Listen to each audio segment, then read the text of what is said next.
we are on the site of the castle. And it was the first time the Beatles had really stopped being semi-professional almost. Look at that. Absolutely fascinating.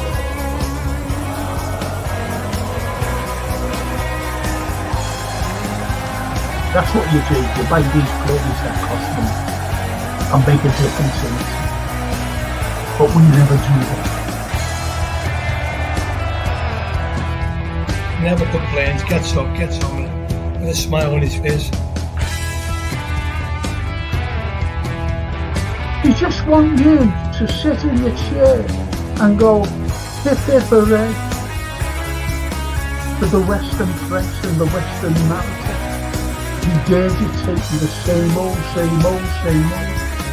every single day without this.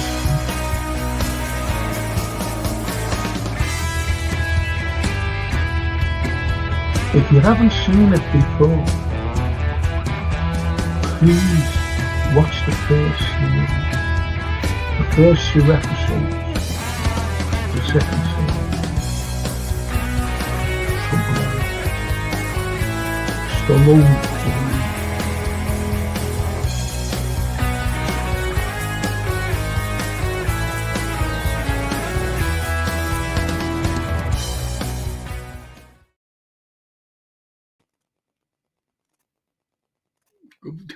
Good evening. I'm being too well today, to be honest. I don't know, the way you don't feel right.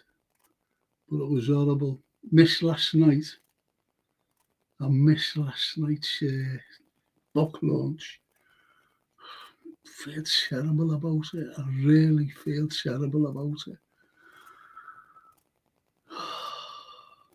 Anyway, I was working, I was giving a talk, and I didn't even know what time it was, the talk. I thought it was a lunchtime talk, and it wasn't. It was a later time talk. And I was there I was still talking at 7:20. It would have been a waste of time going down for 8 o'clock or after 8. I wouldn't know where the lads were. The book launch was 6:30. I feel terrible. And I had something for George for his 80th birthday, carrying that around with me. He'd have to come and see me, to be honest. Oh, poor George. Don't know. I'm going to see if they're here on the thing. Just let me. Dennis Paparak all the way from Tampa Bay. He was in the middle of a hurricane. Dennis, in the middle of a hurricane. And his house was damaged. He said, but he was lucky. He was lucky that it wasn't, severe. His house, that is, the damage of his house. And a bit of a leg. I don't know. I just feel lousy, to be honest. Today I feel a little bit better now. The Red Duke Coots is the cheating bar steward. His mate is a bad. We're going to talk about that. We ate Scousers, yes.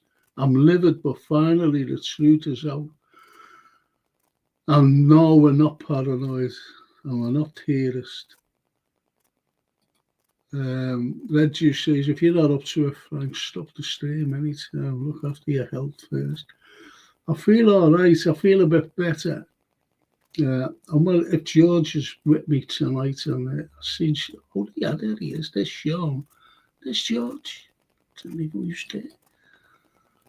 Hiya, George. I'm awfully sorry about last night. It's all right, Frank. Don't worry about it. I'm sorry you're not feeling too well. It's horrible, that. Sorry to hear that, No, Frank. It was today. You know the way you feel a bit lightheaded?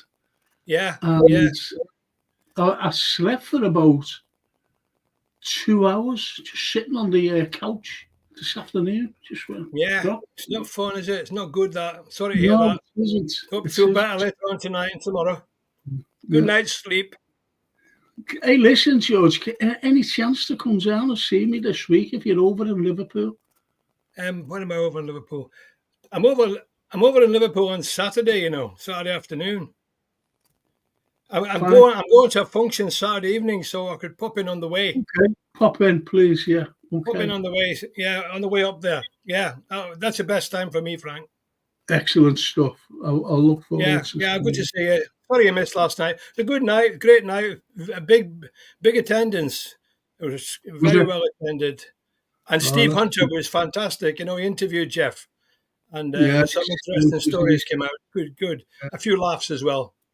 Yeah. So it was good. Oh, you've had to have a few laughs. And, you know, going back and memories and everything else. I think that was great. That's what I missed most. But I was talking. I know you were. Yeah. You said you were going to talk. Yeah.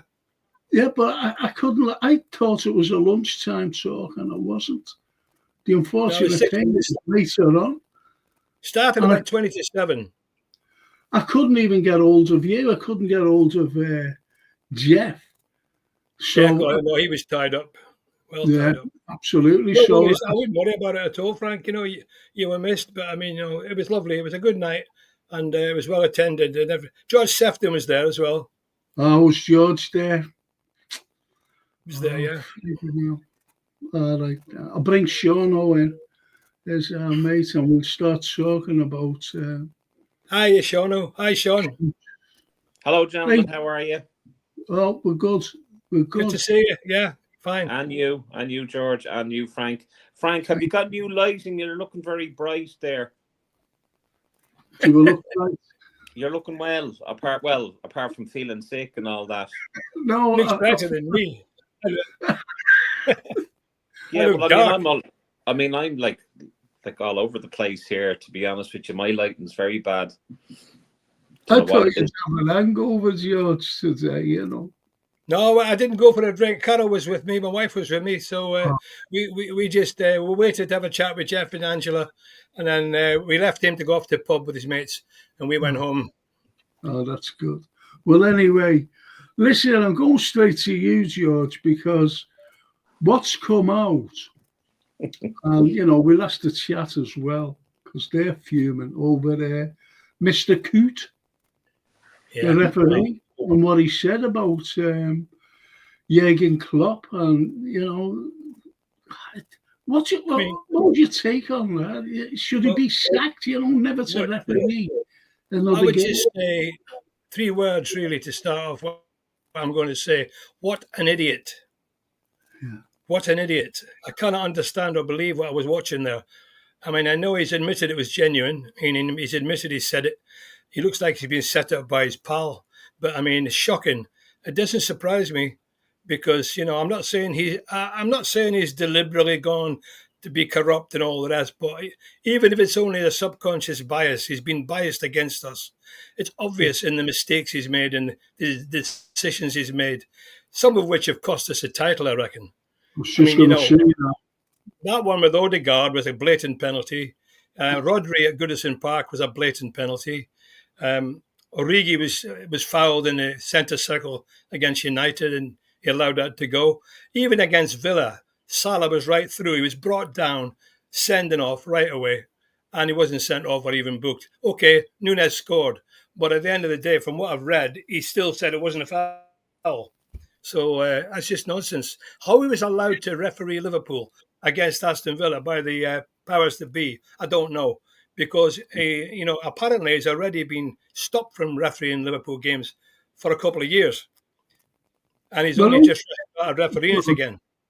George, you know that incident, you know, where Salah was brought down? Yeah. Wouldn't it have gone to VAR? You know, if he would have just, you know, say Darwin would have missed it, you know, like he usually does. Say he would have missed that. And he was just like, you know, goal kick or whatever. And do you think that it would have gone to VAR? And what would they have said about? Because it was a blatant foul. And it was a blatant sending off. It's as simple as that. Last man going into the goal. He's got form against us all over the place. Even when he's been on VAR himself, he's been against us in decisions he's made. And to watch him saying those things about Jurgen was an absolute disgrace. You know, I mean, you just cannot do that. You know, it's just, I just couldn't believe what I was listening and watching. It looked like he was spaced out. I don't know what he was thinking, to be honest. But I don't think you'll ever referee in the Premier League again. if ever, in any league. What's your take there, Sean? Do you go along with what George said? Should never referee a game again, and what's your take on his audacity? To come out and even admit that it was authentic. What's your take on that, Sean? I agree completely with George. I don't think that he should even be an umpire of a tennis match, let alone a Sunday league. I don't think he should. I think he should be stripped of officiating anything, because his bias behaviour has cost teams points. I think this is just the tip off the iceberg. He may have done the Premier League a favour, because we're all asking questions of the officiating being so poor in the Premier League and how VAR has failed us. We're all looking at, well, can technology be better? Can the rules be simpler? And really what it's down to is the individuals that are making the decisions, and those above them, and those who are making the decisions on VAR. It's down to bias, corrupt officiating, and it's down to Howard Webb.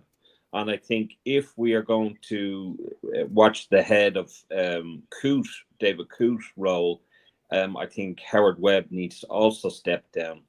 I think someone has been sitting on that video for some time and waiting for it to release it out there. I also think that he looks a little bit spaced out. It's very sinister. I was talking to Martin and Adam from AKM LFC, and we're of the belief that something's a little bit more sinister in that video than we realize. And I don't know whether we'll get the answers to that or not. Who is this individual? Did he see David Coote kind of in a reception of a hotel lobby or whatever and decide, I'm going to make an idiot of this fella, and then I'm going to record him, and then I'm going to make it public or whatever? I don't know. But all the excuses that are coming out from Michael Dean and all the other Sky Sports sycophants, at the end of the day, there is absolutely no excuse, because if I behaved that way, let's say on a night out with my work colleagues, I would be sacked on the spot. I'd be sacked on the spot. So, there should really be, the investigation should be done by an independent investigation. It should be open. People should know what's going on. But I definitely think that there's a little bit more to this than meets the eye. I think it's the tip of the iceberg. And I think what we've done is we've opened up a can of worms where we're seeing the real corruption in the Premier League. Yeah, I read somewhere today, Frank, that the PGMOL knew about this video. They knew about it, and they sat on it. And he was pulled off refereeing Liverpool games since 2022 to 2024. And then because he thought the dust had settled, he started refereeing again. And he's refereed us, I think, 6 times. And the last one was against Villa. So it's very sinister that if that's true. That's what I was reading today. So we'll see whether that's true or not. I agree with Sean. It's the tip of the iceberg. And also, the other referees must be fuming, because it's sullied the reputation of the whole bunch. It's sullied the reputation of all referees, because even the guys on Sunday League, they don't want to see referees having bias against teams. They've got to be completely unbiased. Otherwise, the game's gone. Yeah. No matter what your feelings are, okay, they all support their own teams. That's fine. But when they get on that pitch, they've got to be absolutely unbiased. And if they're not unbiased, or they're seen to be not unbiased, the whole thing cascades down like a pack of cards. Well, before the game against Villa, George, do you reckon that someone knew about that, and the release of it, and yet he was still allowed? Exactly. That's what I mean, Frank. In the game, not only that, but as we've seen, that blatant foul. Yeah. And that to me, that's cheating. That was cheating. He should have blown right away. As soon as Salah went down, he should have blown right away. Never mind Darwin coming right over, to retrieve the ball and finally score. He should have blown, gave the foul and sent that player off. It's as simple as that. but he didn't. So that's cheating. He was cheating through that game.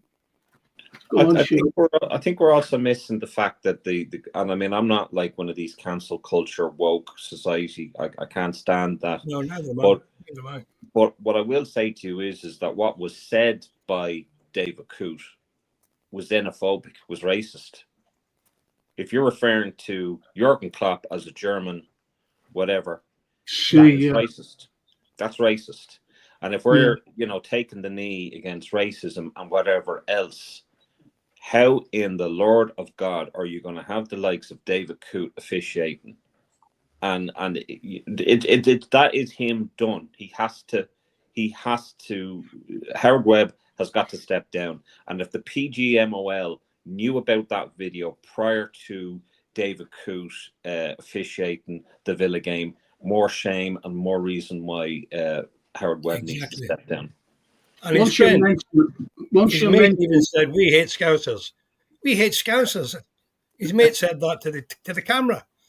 Yeah. We hate Scousers, not just including Coote. Yeah, shocking. Well, I couldn't believe my ears. Gary Neville said that. I hate Scousers. But not in the same context as. Oh no, not in the same context. No, not at all. But when you start saying things like that, it's discriminating against everybody. It's discriminating against the city. So when he called, once you mention like a nationality, German, and you call him a German, see, that involves the whole of the country. That involves the whole of the country. He's a German C. Yeah, what do you think about Liverpool? The SHIT. Oh yeah. I hate Scousers. That means every living being in this city. We're all Scousers in the end. I don't know what he was thinking doing that video. No idea. Must have lost his brain. Well, the guy I think that recorded him knew exactly what he was doing. He was, he was beside someone, and he was trying to get someone to say something stupid, and the guy said something stupid.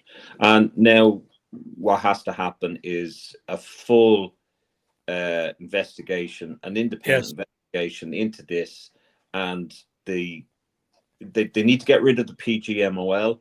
They need to restructure that completely. On our show last night, we were talking about getting referees from overseas, so we avoid that bias crap. I think that needs to happen, because that really has shown that it's not technology that's the problem, it's biased and it's corrupt officiating and Howard Webb. Yeah. So, besides the referees, I don't know, will the FA come under their scrutiny as well? I think they are involved now. I think they are going to be involved. I agree with Sean. It's got to be a full investigation as to why this was allowed to happen, how it happened, when it was done, what was the context. And Coote himself said in his second video, this has not got to go out anywhere. No. So he knew he'd said something stupid. And as Sean said, the other guy stitched him up, but we don't know the context of it. But what he said was shocking, unforgivable.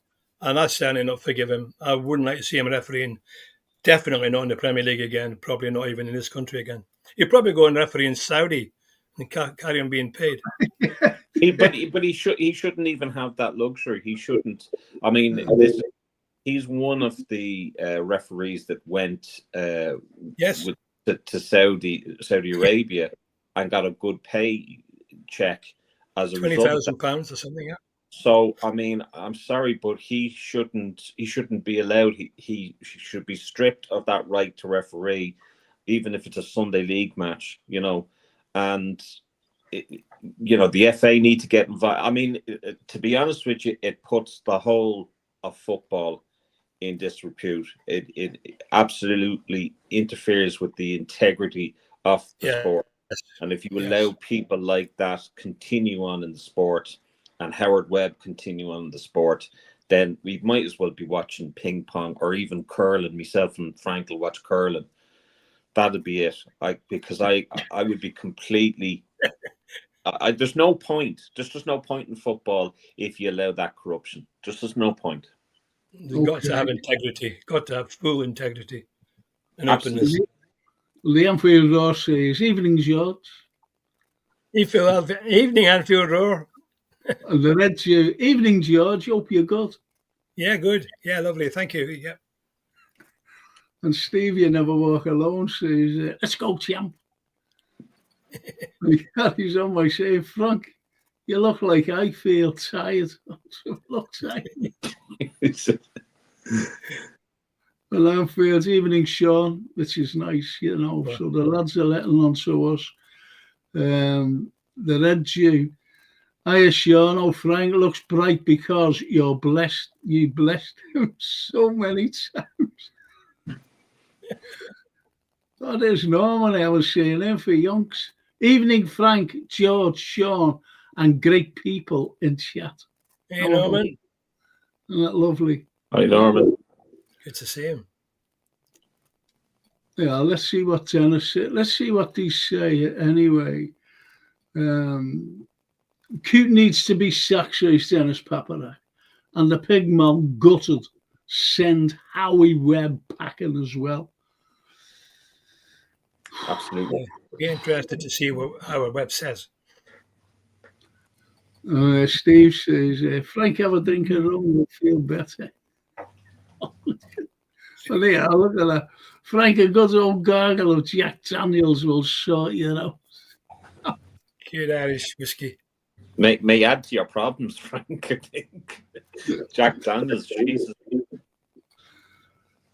Yeah, and then even the Red Juice says, "The pigmal knew about the video but covered it up. Did you know he was banned from reffing Liverpool games?" Yeah, that's what George was saying.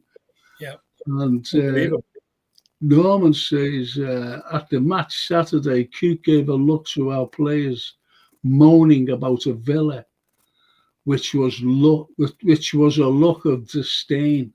I said to the fella next to me, he hates us." Wow, I was right.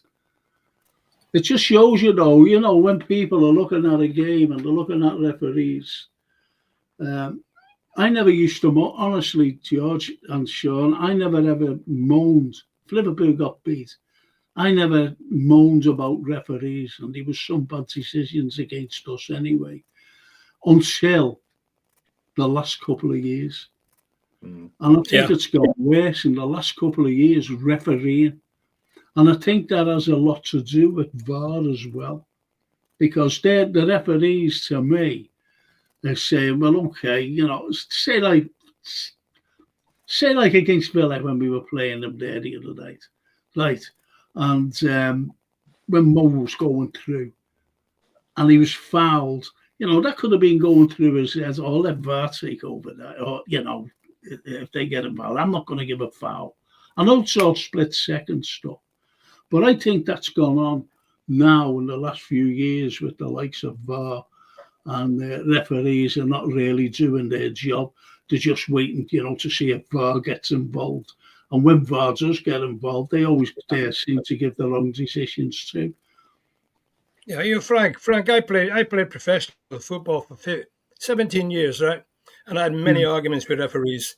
I was sent off twice. And, at the end of the day, I never doubted ever, all those years, that those referees were nothing but fair.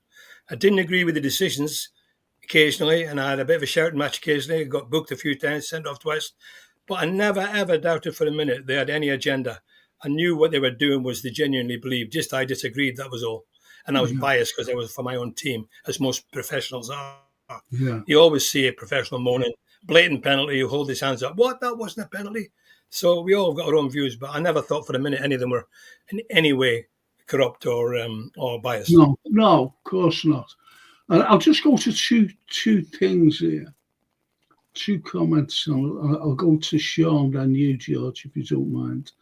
And Paul Burke says, "Good evening, boys. Before yesterday's revelations, we said he was bad. So this justifies Jurgen's beliefs. They hated him. Yeah. Because he challenged them." And I've always said that, when Jurgen, because he used to go to referees, the fourth ref.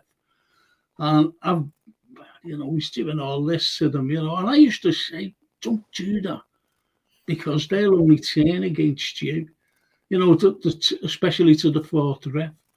And it was shocking. But it's just what Paul Burke said. That's why he challenged them. And I didn't realise at the time that he was challenging them. I thought he just wanted to argue with them, about certain decisions. And the Anfield Roar says, that Coote is a Man United fan too. What a piece of crap the Pigmill are. Everyone is entitled to not like someone, but saying such vital things about us as a club. And Jürgen is just not on. Exactly. I think when you add, first of all, will someone explain to me how Pickford's tackle on Virgil van Dijk wasn't a red card, even if it was offside? If someone, if the ball went out for a throw and there was, an off play, bit of a scuffle with two players, does it mean, well, because it's out of play, that those two players aren't going to get sent off? So Pickford should have got sent off for that tackle that nearly cost Virgil van Dijk his career. Yes, I think, that is the problem now after what Coote has done and after this video that has come out. We're more justified in questioning, all these decisions. What you're seeing on social media, and I've seen the comment there, is that, you'll see people saying, oh, look, the Scousers are at it again, always and use the V word, which is horrible. But what they don't realise and how ignorant they are is this is not just a Liverpool problem. This is also a Nottingham Forest problem where they got fined for calling them out. It's also a Chelsea problem. It's also an Arsenal problem. It's also a Wolves problem. Wolves got suspended got fined for talking out of place about the officiating. These officials have got to be accountable for their actions. And if they keep on making mistakes, they need to be, put in a different league. But it's now high time that we did something with the PGML and scrap it altogether. It's like an old boys club, they all band together. You notice that when someone's called to the monitor, they always agree with VAR. They very rarely stick to the decision because they believe it's a right decision. They're persuaded by whoever's up in that box, they've got to change it.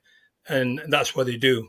They don't go with what they first looked at. It's over. I've never ever seen anybody change their mind when they go to the monitor. Going on Frank's point about the officiating being so poor, I think there's an element of that is down to the fact that there is VAR, and they've taken the foot off the pedal, and they think, okay, well, if I mess up, at least VAR can come in and correct the decision. Yeah.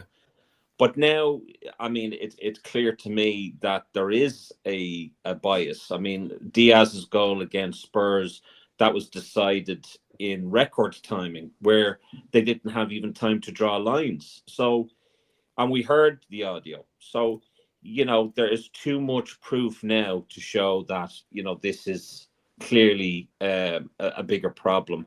And it's not just a Liverpool problem. Look at Doku's kick on McAllister in the chest at the last minute in the penalty box against Man City. That cost us at least 2 points, possibly 3. It's the last minute of the game. And Rodri, the worst one was in Goodison Park, when Rodri had his arm stretched right out, ball hit him flush in the middle of the arm, and Coote never gave the penalty. Yeah. And, that would have been, if they'd have scored, they'd have won 1-0. I think it was. Everton. We would have won the league. We'd have won the league. That's how serious it is. We would have won the league. Dennis Paparak says, just ship him off to Saudi. About the only league he's worthy of officiating.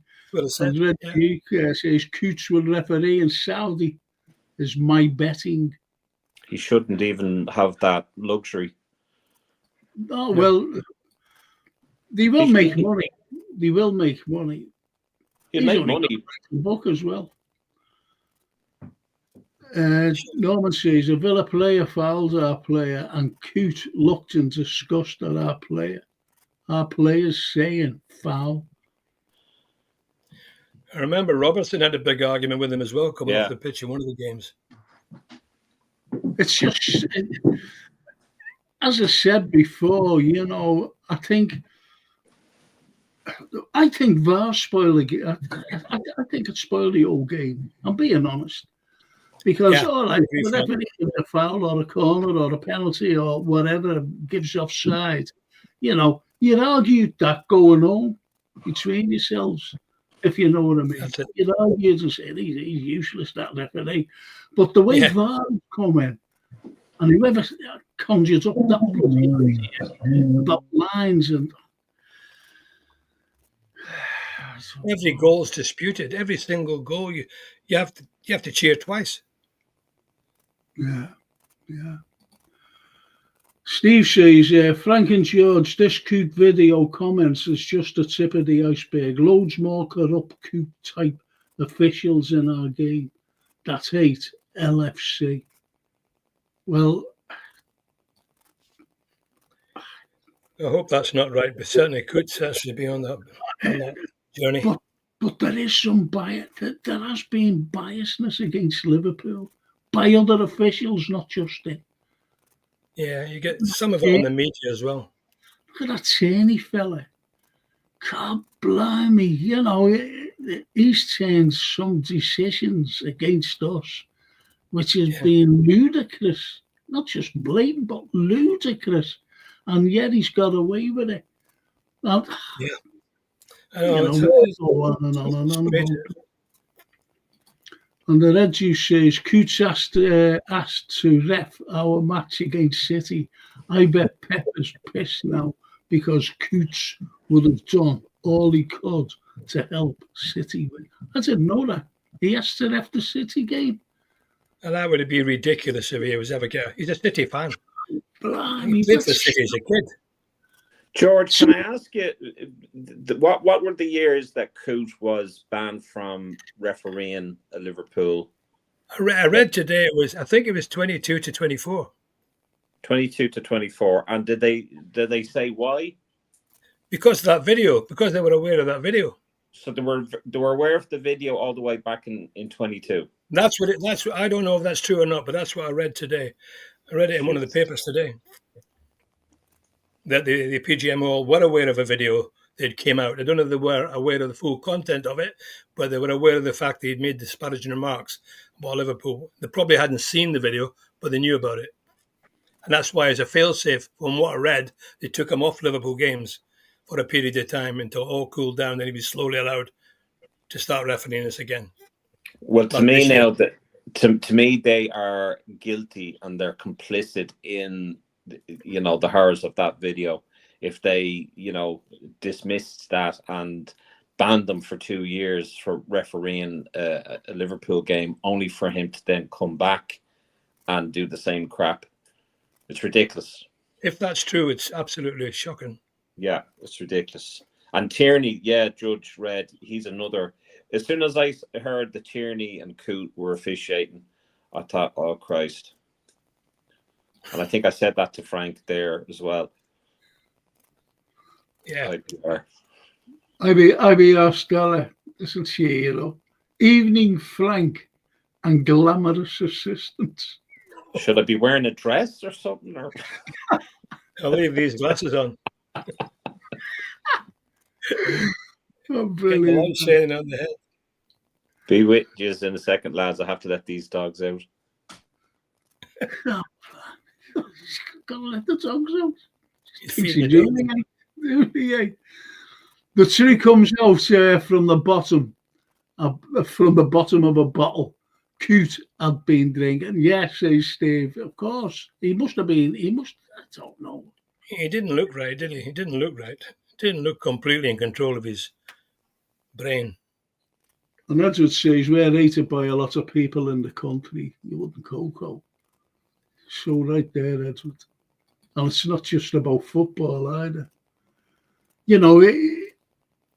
Might come out and say Scousers as well.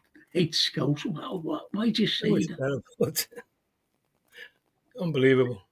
You like George, you know, you've been here, you know, for so many years, happily married and, you know, kids and grandkids and everything else. Shankly signed you played for Liverpool. And you consider yourself, and we consider you as a Scouser, not an adopted Scouser, but a Scouser because, you know, you're here. And how did you feel? I only spent 15 years in Aberdeen, spent the rest of my life in Liverpool. It's the only city I've known. You know, and all my friends are here. And I always said Scouse is the greatest city in the world because of the makeup of the people, because of the kindness, because of the humour, because of the diversity in the city. And it's just a fantastic city, to be honest, you know. And the history is unbelievable, not just the football, but as you know, Frank, being an expert historian, the actual history of the city is phenomenal, you know. So I love it. I love it. And most players that played for Liverpool love it. And very few of them, it certainly doesn't disappear from the heart, even if they themselves leave the city. Yeah. Well, you've only got to look at, you know, the Big Ron, Kenny Dalglish, you know, the lads who stayed here along with yourself, you know, what the city means to them. And when someone comes out, it must, you know, it hurts me, it hurts these lads on here. Yes. It's even hurts Sean, so it must hurt you as well, George. You know, I hate Scousers. And that's shit. But it's not just about football. My wife's a Scouser. My wife's a Scouser. There you go. Born and bred in Kensington. There you go. Yeah, but the other thing that it does is it then has that conversation about Scousers and the stereotype that people put on, or the rivals, or that horrible stuff that they say, and it just replays that whole thing. I know that Adam was on X there, and someone brought up Heysel, and it's like, it's because of stuff like this that is then brought, that then this sort of stuff brings it up. And it's just, you know, I mean, we had the same crap with, you know, with the Champions League in Paris as well, you know. Yeah, do. Shocking. Well, the unfair us is, if I see ever around Liverpool, he's a marked man. Now he hates Scousers. So now you hate Scousers, hey lads? Yeah, of course. And Jay says, I hate refs. They're not my favourite people either. And you know what? Look at that. You know, it's a very serious comment. Probably get South Yorkshire Police to investigate. And if you did that, we'd never see anything at all. You know, we'd be refereeing the Man City Liverpool game if they were going to investigate. Unbelievable. And Dennis Paparak, watch a lot of La Liga, Serie A and Bundesliga over here. Their refs are miles. I was just going to mention that. Just look at how the Champions League and Europa League matches are handled. I was going to say, George, the big difference from Sunday, right? When did we play? Saturday, the weekends, right? From when we played to like during the week when we played Leverkusen and Danny McAlelly, the Dutch referee. Yeah, he was good. He was good. Fantastic. He's refereed a few Liverpool games, you know, over the years. Different class. Fantastic. No messing with him. No messing whatsoever. Just get on with the game. You know, just goes out to the plate. Just get on, carry on. You know what I mean? Yeah. And, you know, these are type of referees that we need. And I did mention last week, I think, that we should have, you know, European refs refereeing the Premiership. Because there's been no biasness there. There's been no bias whatsoever, or any hate or anything, in my opinion. And sack this lot over there because they're absolutely useless. Yeah, I agree completely. Which is sorry, guys. I'm absolutely driven demented with the dogs here, so I do apologise if it gets out of hand. I'll have to bid you a good night. I don't want to be distracting you. Oh, no problem, John. You know, try and sort there. it out, and you know we're here anyway for you. Okay. Yeah, I've now given them a tranquilizer now, so they should be all right. Get some of that tranquilizer for Mr. Coote. I tell you, it'd be more than a tranquilizer. Would you agree with what Jay says here? That's a good idea. A lot of them should be sacked and promote the lads from the Championship. They could do worse, couldn't they? They couldn't do any worse. I just think a clean slate is needed. I think there's been enough now of bother, an awful lot of evidence to state that this is a biased, corrupt organisation. Fergie's been on the board of the FA for a long time as well. Yeah. So, no manager could approach a referee, only Fergie, for years and years and years. So, I think there's some justification today or last night, because we've now got proof that it is corrupt. And now we need to do something about it. It can't just, be one of these copy and paste statements that you always get from the PGMOL. It has got to be something that has a bit more substance. Howard needs to step down. Coote has to be stripped of all refereeing responsibilities. Yeah, they can't cover it up, can they? They can't cover it up because it's blatant. It's visually, you can see and hear everything. Exactly. Sorry, Frank. Well, Steve says here, Howard United fan, Webb was the corrupt official in the Fergie era, and he's the head of Pigmore. Exactly. Make that make sense. EPL, FA, Pigmore, all corrupt, and he's right, because do you ever remember he let games go on until they scored. Fergie, there was one game, I forget who it was, and it went on for 7 minutes. And even, it wasn't like a top tier team, like Liverpool or anybody like that. It was a lower, say like Stoke or somebody. No disrespect to Stoke. And their manager at the time said, how was there 7 minutes? How was there 7 minutes until they scored? Then the whistle went. That was in the old days before they do it now. They didn't stop the watch in those days. Exactly. And, that's what, I forget who the manager was. And what he was more or less saying, that's cheating, because they waited for Manchester United to score, then blew for full time after they scored. Yeah. So, and that's Mr. Webb for you. That's Mr. Webb. Anyway, despite all that, Frank, we're 5 points clear at the top of the Premier League, and we're also on top of the European League as well. So they're not succeeding very well at the moment in doing us down. Exactly.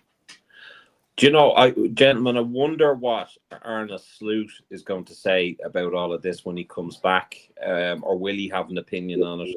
That'd be very interesting. Yes. What about Jurgen's got to say? He hasn't made no comment, has he? He hasn't. No, I mean, there was a rumor that he did kind of a clapping hands emoji over the statement about the video, but I think that was it wasn't true, or it was a fake account or something. But I don't know. I don't think Klopp is. We don't know what's fake accounts and what isn't with this AI. Exactly. Yeah. And I think that's what a lot of rival fans and the likes of TalkSport try to play this down as. It could be AI. Yeah. AI is not that good. TalkSport. Well, the answer is, we've all said it on this chat, Frank, George and Sean. 2. It's time to get international refs now. If the clubs can hire the best players, then why shouldn't the league sign the best officials? Well, to be honest, you've got officials in the FA, and they've got mates who are referees. They do have mates, so they're giving them a job. And I don't think that, I'd love to see it. I really would. I'd love to see the refs from the continent coming over and refereeing games here, because I don't think there'll be any. I think it'll be more fair, a lot more fair than what we're seeing today, in my opinion. I don't think it's going to happen, though. I don't know what you think, George. It's not. No, it won't happen. No. It won't happen. There's too much. I mean, really. Like all the upheaval of Thomas Tuchel taking over the England job because he's German, and can you imagine what they would say if a load of referees overseas came and start refereeing the Premier League?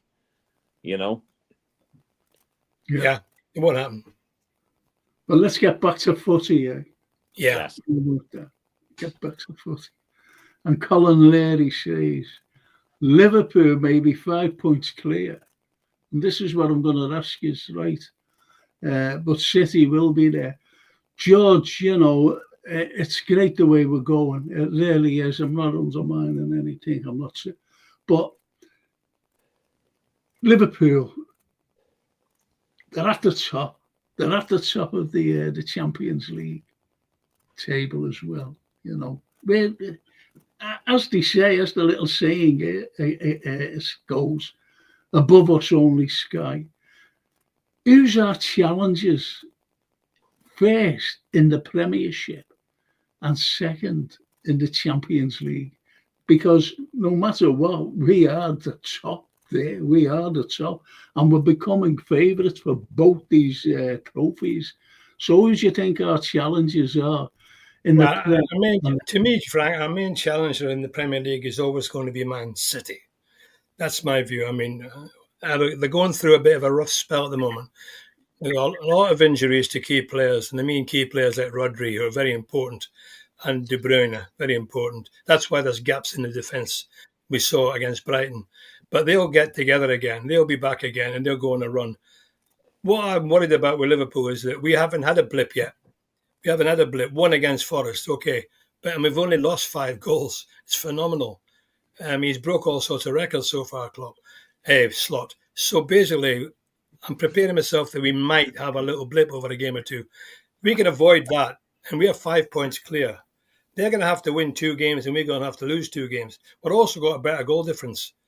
We're about 9 points clear of Arsenal. And the rest of them, they're all on 19. We're on whatever it is, 28 or something. Yeah. So City definitely are the main. I don't think Forest will continue to go up any higher than they are now. Chelsea might. Chelsea, I think, are a danger.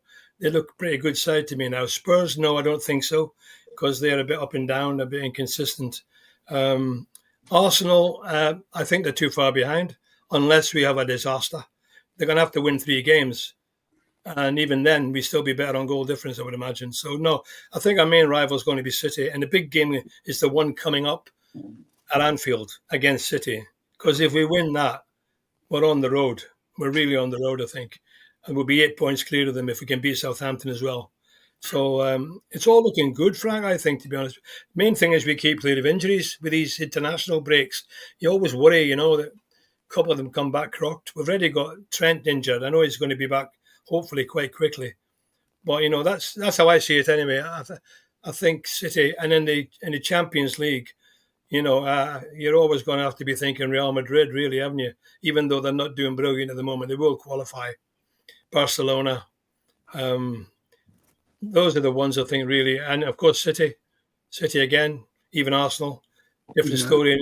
It's going to be tough to the Champions League, but I think we can beat them, especially at home. You've got some great teams in Europe, like the likes of, no matter how you look at PSG, they're the dangerous side. Yeah, they're great as well, yeah. And also Bayern as well, Bayern Munich. So they're all there. And it will be one hell of a, you could say title race here. But then again, just below, is Arsenal, do you reckon, do you think they're still into the race as well? I think they would have been if they scored that late goal. If they scored that late goal that they missed, they'd have been a bit within touching distance, 6 points. But 9 points is a lot, 9 points is a long way behind the way Liverpool's playing and Liverpool's home record to catch us. Yes. But, anything can happen, Frank. It's still only November. Yes, well, we've always said, I've always said, I was saying to Francine the other day, I said, we win nothing in November. Nobody wins anything in November. You've proved that a few times in recent years. Absolutely. And what's the old thing? If you're top of the league at Christmas, we seem to go on to win the league. And Liverpool do come strong, in the latter part of, in the new year. The latter part of the new year, they do. It's like a tradition sort of thing where we become very strong. But again, we still need to invest. As you mentioned before about, injuries. I mean, all right, we've got lads coming back, but the injuries to vital players, and I'd love that. I don't know about you, George, but I'd love that in Cappy. I'd love him at Anfield. Brilliant. He's a brilliant player. Yeah, brilliant player. He can play left back, but he can also play left sided centre back as well. What do you think? Who's the danger in the Prem for us, Sean? The PGMOL? No. Sorry, I had to throw that in there somehow. Well, I think the danger is ourselves and our own limitations and the lack of depth in the squad. Right now, it's in our hands. There's a long road ahead of us. I mean, you would have to say that you have to, respect City because, if they have a slip, it's very rare that they do, but they certainly come back. So you can never, ignore them. Certainly can't ignore Arsenal, although, there's a bit of a difference in points. It's very close between, was it, third or fourth and sixth or seventh. Only like a few goals of difference. Even Brighton are a good side. Yeah. So I mean, like all games have to be a final first, a cup final. We obviously have to look at strengthening the squad in the window. That's what you're saying. Yeah. That's key. It is, but I don't think these owners will do it. I really don't. I don't think they'll do it. We still don't know. We still don't know what's happening with Salah and Virgil and Trent. No. And they've only got about 50 days now before they can go and talk to other clubs. Yeah. So that's in the background, hanging about. And if you think that like our business, we need to do business in January, wait until if those players go, what the business is going to be like in the summer. I mean, it's going to be like a whole squad. If Salah goes, if Trent goes, if Virgil goes, how do you replace them? It might be okay replacing Trent. Might be, might replace not like for like with Trent and Virgil, but there's no way that you're going to make a direct replacement for Salah and what he contributes to. We just can't let him go. Yeah. Well, IBR says, look how quickly the Premier League slapped points deduction on Everton, but Chelsea and City still. Yeah. It's because they have the money to fight these battles. And I mean, what says we are guilty of sin, and I hate to break it to Colin O'Leary, but what says we're guilty of sin by putting another case against the Premier League, saying that the rules are unfair? It's ridiculous. We always moan, says the judge, about refs, but this is 10 times worse since VAR was brought in. They think they can get away with murder now. That's what I was trying to say before. Yeah. Spot on there, fella. Spot on. Yeah. So do you think, like, as the menace says, football is not the same anymore. No. Certainly not the same anymore. It's been undermined by assholes. Rules and regulations. Yes.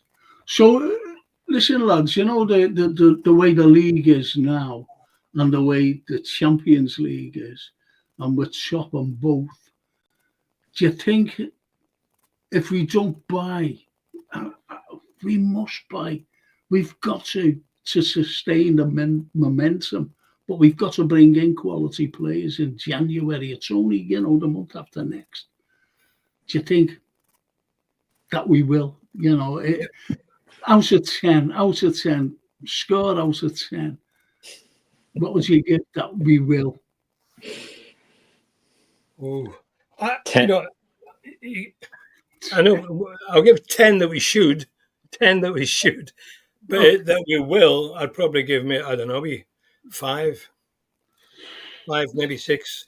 There must be looking. We've only signed one player since these lads came back. The boys at the top have came back, Edwards and them. We've only signed Chiesa. I mean, we've not signed anybody else, have we? So really, I mean, they must be looking at the moment towards the transfer window and looking at who they can go for. They tried to get a couple before and they didn't make it, did they? Otamendi? But, yeah, we could have had him. I'm telling you now. Because we only had to pay to get Zubamendi. And there, El Presidente said if they would have paid the money, they could have had him. But they wanted installments. That's what he said. Why is Liverpool messing about with installments? I mean, we've got millions. The club's worth 4 or 5 billion. They only paid 300 million for it. Exactly. Loads of money. This is what I've been saying, George, for donkey's years, and even my good friend Chris Dix will even testify to this. Well, he's not a good friend, but anyway, I've been saying it for years that, and if anyone studies up on Fenway Sports Group, or NESV as they used to be called, they implemented this Moneyball from baseball. And it was a thing that they took from another baseball club. I can't think of it, but there's a movie about it anyway. And their whole objective is that they go for these dying assets. They take them over, and when they see potential, they then branch out globally. We would have been a commercial success if we had a branched out globally, which we didn't in the 90s and the 90s, and that's why United were so far ahead of us. If we had done that, the sky would have been the limit for us. But we had the market in Asia, the market in the US, whatever, that we could have branched out. And all FSG did was take over a asset, and they took over a club. They knew that they were going to get an absolute bargain out of it. That's all they did. They have no interest in doing anything outside of just getting more sponsorship deals, more commercial deals, and that's it. That's all they have interest in. They're portfolio collectors. That's it. So when it comes to transfers, it comes to signing players, they have this sell to buy thing, which is not sustainable in football. And I'm not talking about spending like United, spending like City, spending like Chelsea, spending like Forest even. I'm talking about necessary spending. And these guys have shown as long as they've been with us that they don't do that. And they will continue not to do that.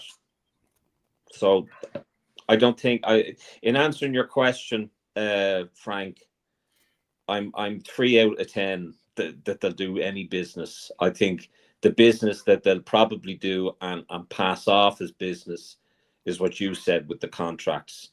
And I think that's what I was going to say as well. Yeah. If given the contracts, it's going to be like 3 new signings and then jump by. And that could be the spin. And people will be made up with that. People will be made, Of course they will. Of course they will, yeah, absolutely. Yeah. Everybody will be made up. Without bringing in anybody else. Let's hope they do sign. But what do you think of what Steve says here? Forrest complains about a certain officials in their games. They did not want them due to the officials supporting teams in and around Forest in the table. That's right. They fined Forest for bringing the game into disrepute. That's right. And they were fined for that. They were fined for that. And as well were Wolves. Sounds like they were right concerned. He looked as high as a coot. He did. He did.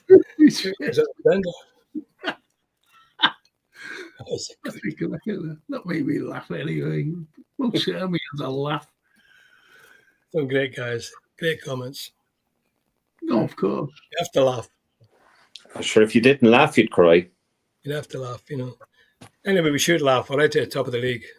Exactly. Well, as Norman says, it's worse now knowing Pigmall knew about this a long time ago. They said in a statement yesterday they have been aware, lying, made aware that has happened, sack Webb.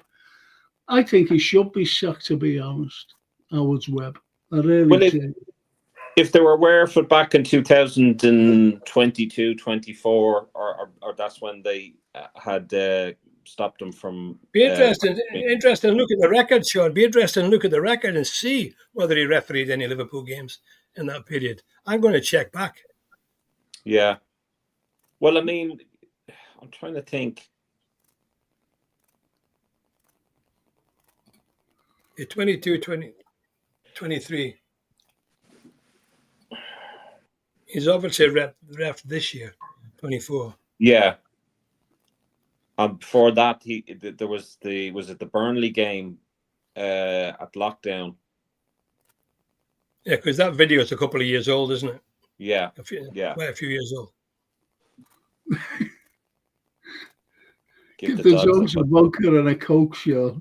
I have to apologise for gentlemen and the chat there. The dogs were really, really bold today, so I'm very sorry. Yeah, you carry on, Sean. Look after them. Look after them, mate. They're outside eating bread. They're perfectly happy now at the moment, George. Oh, okay. So that's good. You're staying with us anyway. And as Norman says, give Coot a job at Goodison cleaning the trophy. You will have nothing to do. Plenty of space to think about his despicable comments. Martin Mason, big up, boys. Hiya, Martin. All right, Martin. And Steve says, Mike DeBent left comments about blaming the guy taking the video of Q talking about LFC. That's ridiculous. Shocking. That's ridiculous. I saw that, and I mean, you're clutching at straws there, Mike. I know that you're trying to back your friend up, but there's no backing up of that. If you're guilty by association, that's ridiculous. If you're sitting with someone who's saying all Scousers are this and we hate Scousers. Exactly. Dennis Paparak says City is at their annual autumnal dip. Can only hope it continues and Liverpool starts getting our handful of injured players back.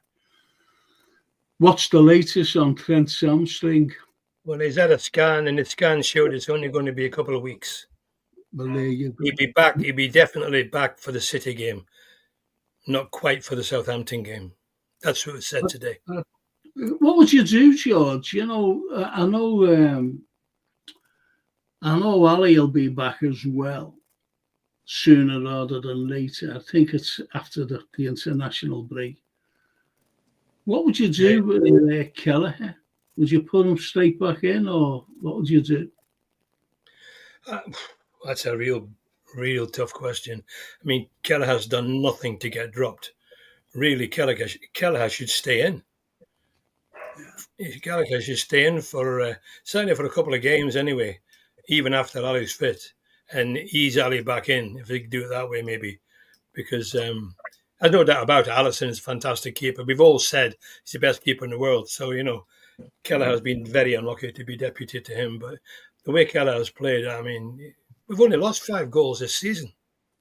Yeah. It's incredible. And he's been in for quite a lot of it. Yeah, yeah. So, Yeah. you know what? It's a big choice there, Arnie. Well, that save he made, especially when it was coming straight at him, the air. The 2 saves in quick succession. Yeah. Unbelievable. Yes. Yeah.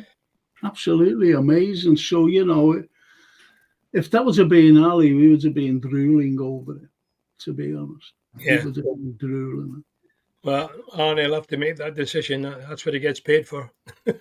Glad it's not me. Well, Youssef says Chelsea aren't title challengers. Their record against the Big Six is awful. Yeah. Don't know, though, I don't know. What's your take on Chelsea, Sean? I don't think they're title contenders at all. I think they still have an awful lot to go before they're anywhere near the top 3. To be honest with you, they're close, but there is no cigar yet. The 3rd at the moment, aren't they? Yeah, but I think goal difference against Arsenal and about 5 other teams. Yeah, it's very close between 3rd and about 5th and 6th. So, yeah. I mean, it's really too early to say if Chelsea are title contenders. I mean, you can't say that they don't have enough in the squad, but I don't know. It's we'll soon find out. Tell you the other thing, we've still got to play Man City and Arsenal at home. Yes. Well, we have to play City away as well. But we've already played Arsenal away, haven't we? So we've got to play them at home. Yeah. Youssef, I'd say yeah, we do. Yeah, Man U. And they've got anyway. I'd say we need 28 games this season to win the league. We're now on 9, so 19 more wins to go. That's breaking it down, isn't it? That's 19 cup finals. Yeah, there's something. Zubamendi was mentioned before, but our squad performance is the Anfield Road so well. They've done fantastic, but January time, I'd like to see a boost into the squad. I really would. But rumours swirling Pep Soy Club are going for Zubamendi now. They're going to go for players because of what's happening to them and their injuries. They're going to go for big name players. Yeah, they'll have to, won't they? Yeah. So Zubamendi, who we wanted, but failing getting him, just go for Incapi. I think he's brilliant, that lad. I really do, because no matter what, all right, Mo had 2 assists in that game, but he had them in his pocket. He had Mo, one of the best players in the world, in his pocket. That's how good Incapi. I've always said that, though. I've always said about that Incapi, lad. Arsenal's last win was for 5th of October. Not good enough to win the title, says Youssef. Yeah, they're the new bottlers, I think. Yeah, I agree with that. I think they're just a bit short. We've got this Abdul Rahim. Haven't seen him for a while. Hi, Frank, George, chatting guest. Yeah. How you all doing? LFC needs ambition from owners. Like, comment, share, subscribe. Thanks, Abdul. Pigmo and all the refs vetted need to be sacked. Many thanks. It goes. What a cracking quote. I like Abdul already. Like, share, subscribe. Many thanks. Goals. All the refs need to be sacked. Brilliant. Love that. Cute video and the comments are bad for our season. His mates will stop us winning games, says Steve. I don't. Do you know what? I think that's a. I'm not saying that's a very good point, but I think the mates of it. You know, I think they'll be afraid. I think they'll be afraid of getting the wrong decision, being associated with them. Yeah. You know, yeah. So if there's a bit of a, say, like the Salah incident the other day, I think they just blow him for a foul and send the player off. I think that would happen. I don't think that they'd want to get involved. And they'll just keep. No. They'll be purer than pure. They'll have to be. Yeah, Neil Broderick. January will be an interesting month for us. It could be very interesting. Unsettling, Frank. Unsettling. It could be very unsettling. You see, this is the spiel that they kind of put, you know, we don't want to be bringing in players, you know, in the middle of the season because it could be unsettling for the rest of the team. This is what's constantly been. Well, yeah, I think Guardiola may go this year because he's been there 9 to 10 years. He's won everything going. Yeah. Comes a time when everything comes to an end. I think that might be it this year. I think he might his contract's up, so he might decide that time to maybe make a move with all these charges hanging over their head and one thing and another. And especially if they start to sort of fade a bit in the last few months. Yeah, they've lost 4 games in a row now, haven't they? It's not good. The end of the season, isn't it? It's the end of the season that his contract expires. The end of his season, the contract's up, yeah. He normally does a new one in November, and it's quite quiet at the moment. He normally signs again this month.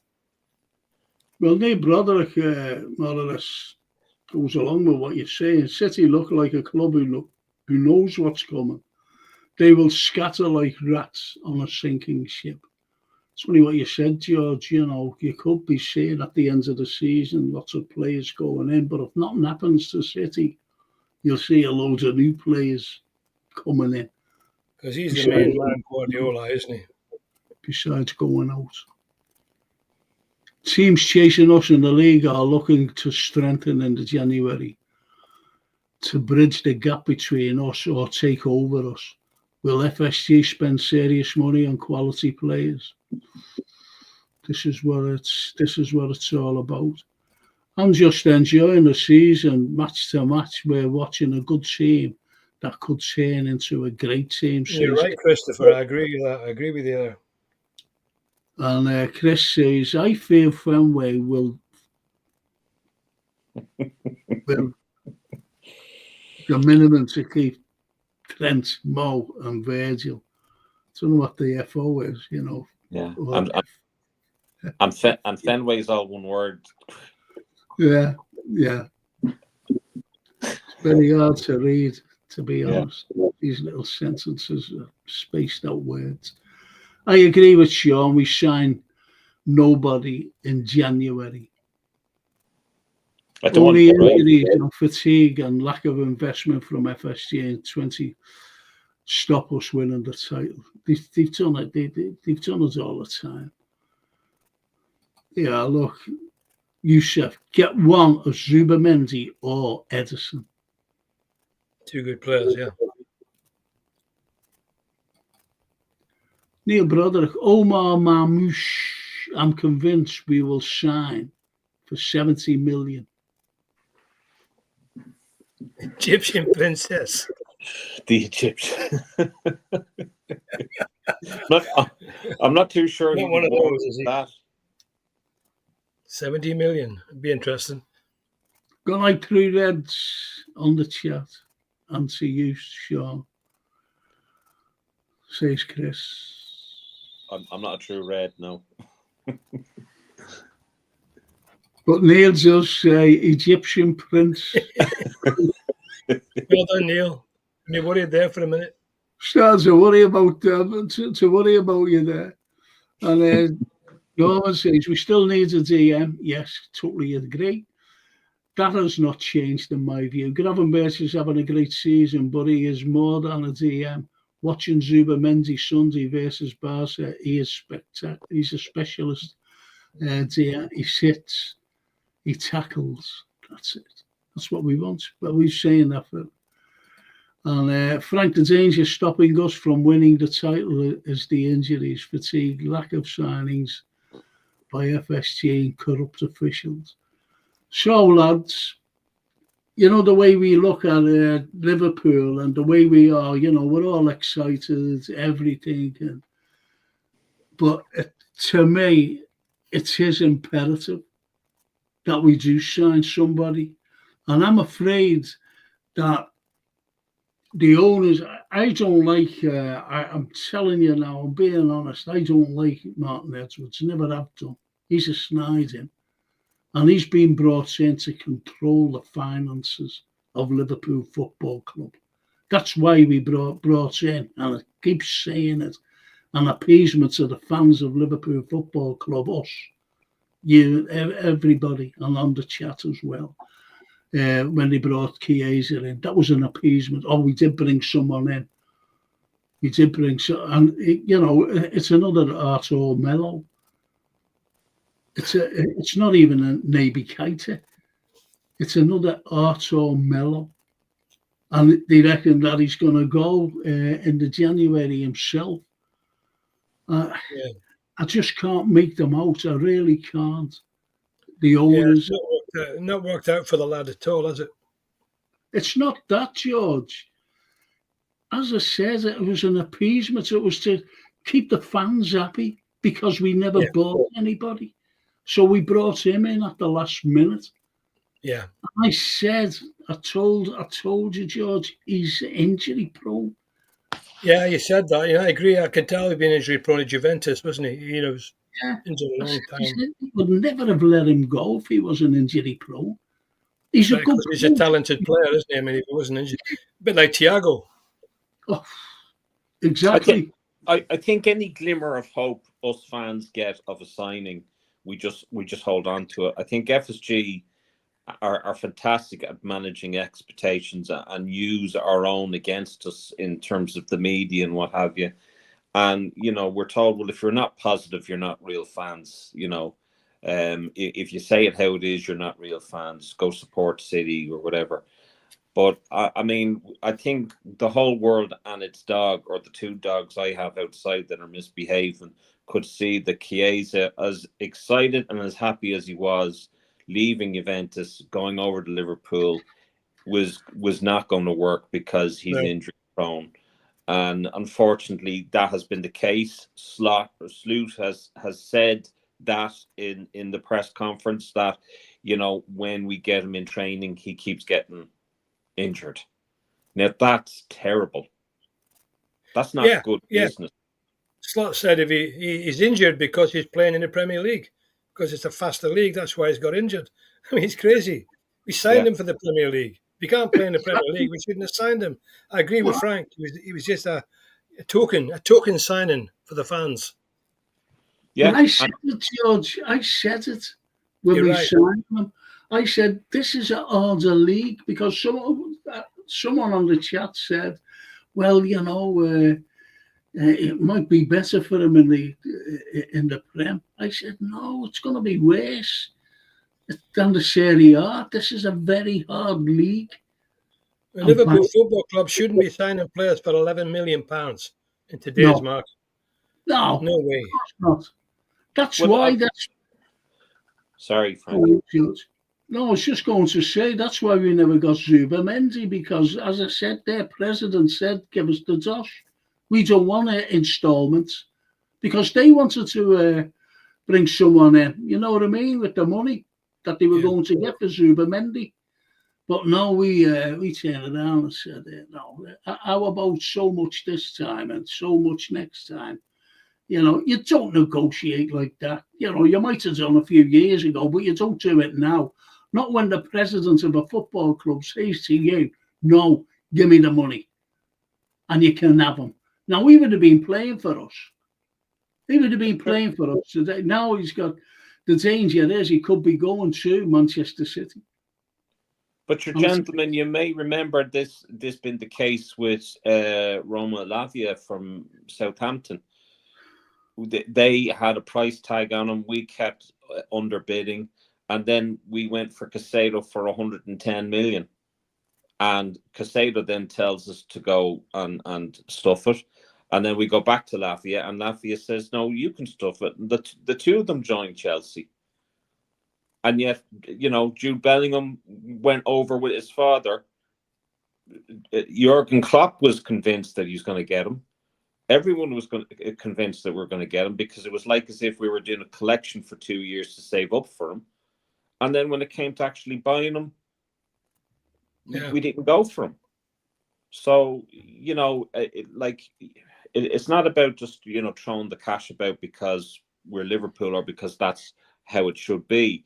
But the 13 million spent on Chiesa was from the Solanke deal to Spurs. We had a buyout cost. So they paid nothing.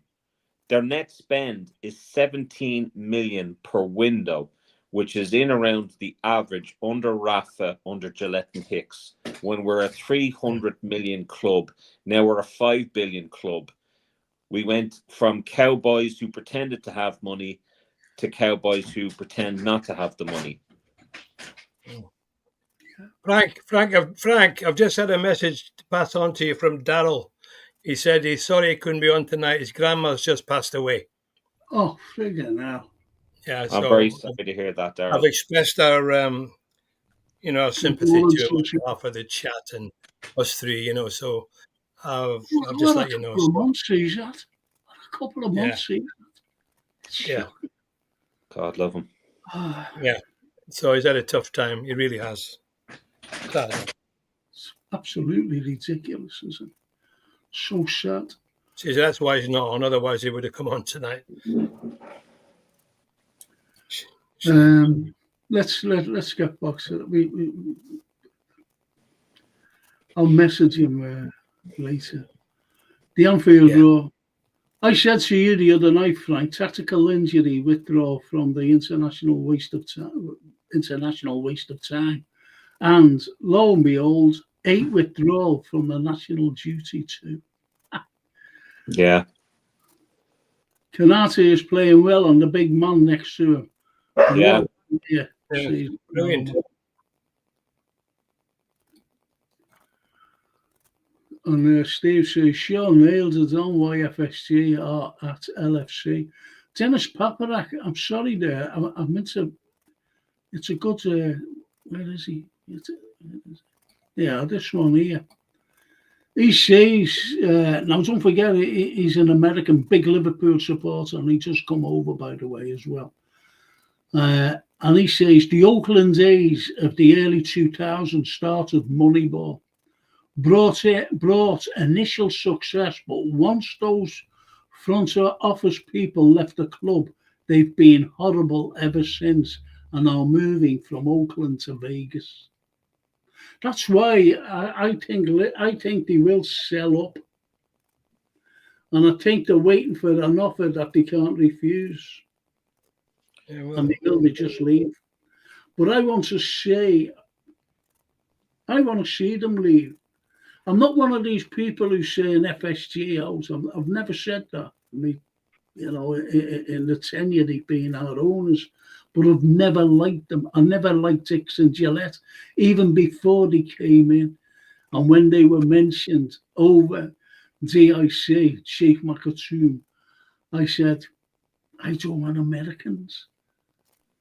I do not want Americans.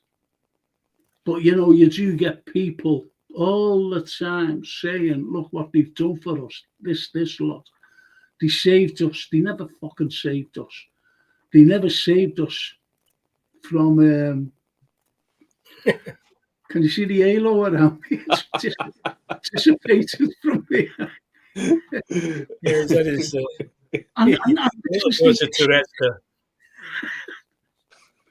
These are the excuses that they're coming out with, and people actually believe it. And we've got to invest. This is why we only won one title. This is why we only won one Champions League. It's shocking. what Jurgen Klopp could have achieved. Can I ask you a question, guys? If you don't mind, I know it's your show, Frank. What is the common consensus in the city or in the football club legends, Liverpool legends or whatever, of FSG? What is their view of FSG? So the legends, you mean? People in the city, fans, Liverpool legends that you've come across. What's their view, or have they ever expressed their view without even naming names? No. Listen, I'm sorry to say, I'm sorry to bring you in here, George, but the likes of George, the likes of, I remember talking to, sorry about this. I remember talking to Tommy Lawrence, and Tommy Lawrence was going the game, and he had to buy his ticket. He had to buy. The lads were buying the tickets to go the game. They've got no interest. I was with Ian St. John in the Bar and Grill. We were on LFC together, and it was a Spurs match, and we were taking calls after the game in the studio. And after we've taken the calls, we got beat 2-0. Gareth Bale scored. So he said, "Do you fancy a drink around the corner?" He said, "I've got to meet my son Ian." I said, "Yeah, okay." So we went around to the Bar and Grill, and the likes of John Henry was there. And I told John Henry that he's a legend, he's one of the great, and all this, I wasn't bullying him up, I was just telling him the truth, that Ian St. John was a legend, everybody knew St. John. And when I was pointing over, and the Saint thought I was calling him over, and he came over the Saint, and I said, and he went, "And who are you?" I said, "I just fucking told you who he is." I went mad, and I did swear. I said, "I just fucking told you who he is." That's why you don't get a ticket. No wonder I'm not on LFC TV. On the band list. This fucking fella here. And, Wayne, he never even come in to see us because he was in a little cubby hole, "Your steak's ready, John." Go and have your fucking steak. But it's sick of me. No, the legends are treated terrible. It's all right now, go and meet Jan Mulby if you're in the corporate place, I know Jan anyway, personally. But, it's other people, meeting them. They're not being treated nicely at all. They should, I don't know. So, well, don't be asking me questions like that. My question was what their view is of FSG in the club as owners. What's their view? They don't say nothing. They don't say anything. Okay. They don't I mean, if FSG are what they are, they're capitalists from America. You don't expect them to be experts on football. They're not football people. I mean, I'm not the greatest fan at all, but at the end of the day, you have to have an owner. We've got to have an owner. Who else can we get? Who else is in the market to own Liverpool? Be any better? Maybe Saudi Arabian people, I don't know. But we've won. I mean, I know we've only won one championship, one Premier, but we've won everything else. We've not been unsuccessful during the tenure on the field, Frank. No. We've not been unsuccessful. We've got Jurgen Klopp's responsible for that, fair comment. But he is responsible. He is responsible. But he's responsible too for where we are today on top of the league. Yes. Yeah, he's the main man. He's the man who's done it. He's alive. Enthusiasm and the way he's is not fucking playing. He's not playing who we brought in to appease us. Yeah, they've just stayed in the background. I mean, I never see John Henry. I don't think I've ever seen him. Only on television. They're not interested in coming in and mixing with the players. I mean, to be honest. Of course they're not. But, at the end of the day, they're our owners. And as long as we keep winning, I don't care. You're a professional footballer, playing here and playing in Scotland, and you even went to South Africa. Yeah. I'm going to ask you the question here. Did you ever see the chairman of the clubs you played for? Did you ever see him? Yeah, absolutely. I mean, that's a different era, Frank. We had TV Williams. TV Williams came to welcome us every year from training when we started training again. He treated us like his own children, us apprentices. And when we got up into the reserve team, close to the first team, he was all over us. Sidney Reeks was the chairman after TV Williams. He actually came to South Africa to meet me. He didn't come to meet me. He came on holiday, but he came from Durban to Port Elizabeth to meet me before he came back to Britain. And I gave my best wishes to Bill.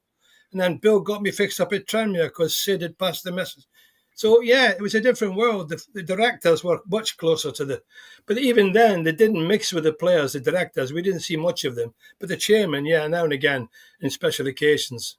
Exactly. Now, my point is, I bet you, the likes of Dominic Szoboszlai, for example, I bet he's never met John Henry, Wayne. Yeah. Him, if you know what I mean.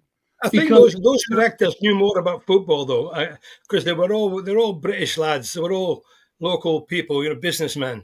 So they knew about the players and they spoke to the players and they knew about the team and everything. Whereas these Americans from the other side of the world, they're in it for the money, aren't they? Let's face it, all owners are in the Premier League. But my point is, the chairman should be there. A chairman. He's a chairman. If you're a businessman, and you own this big company, and you're the chairman, your workers will see the chairman in the office, if you know what I mean. No one's seen this fella. There's an empty chairman's office at Liverpool Football Club. It's empty. But if you want to see the chairman, it's pathetic. But see, that's why I want to vote the club. That's the thing, and I mean, if you look at like Newcastle, they have Amanda Staveley, or they had Amanda Staveley. If you look at United, you have Enius and Radcliffe are always there.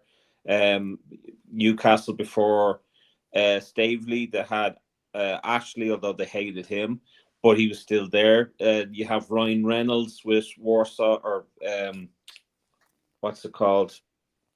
Oh, the club that he Wrexham. I'm trying to think. Wrexham, yeah. And look what he's done, and he's at the games.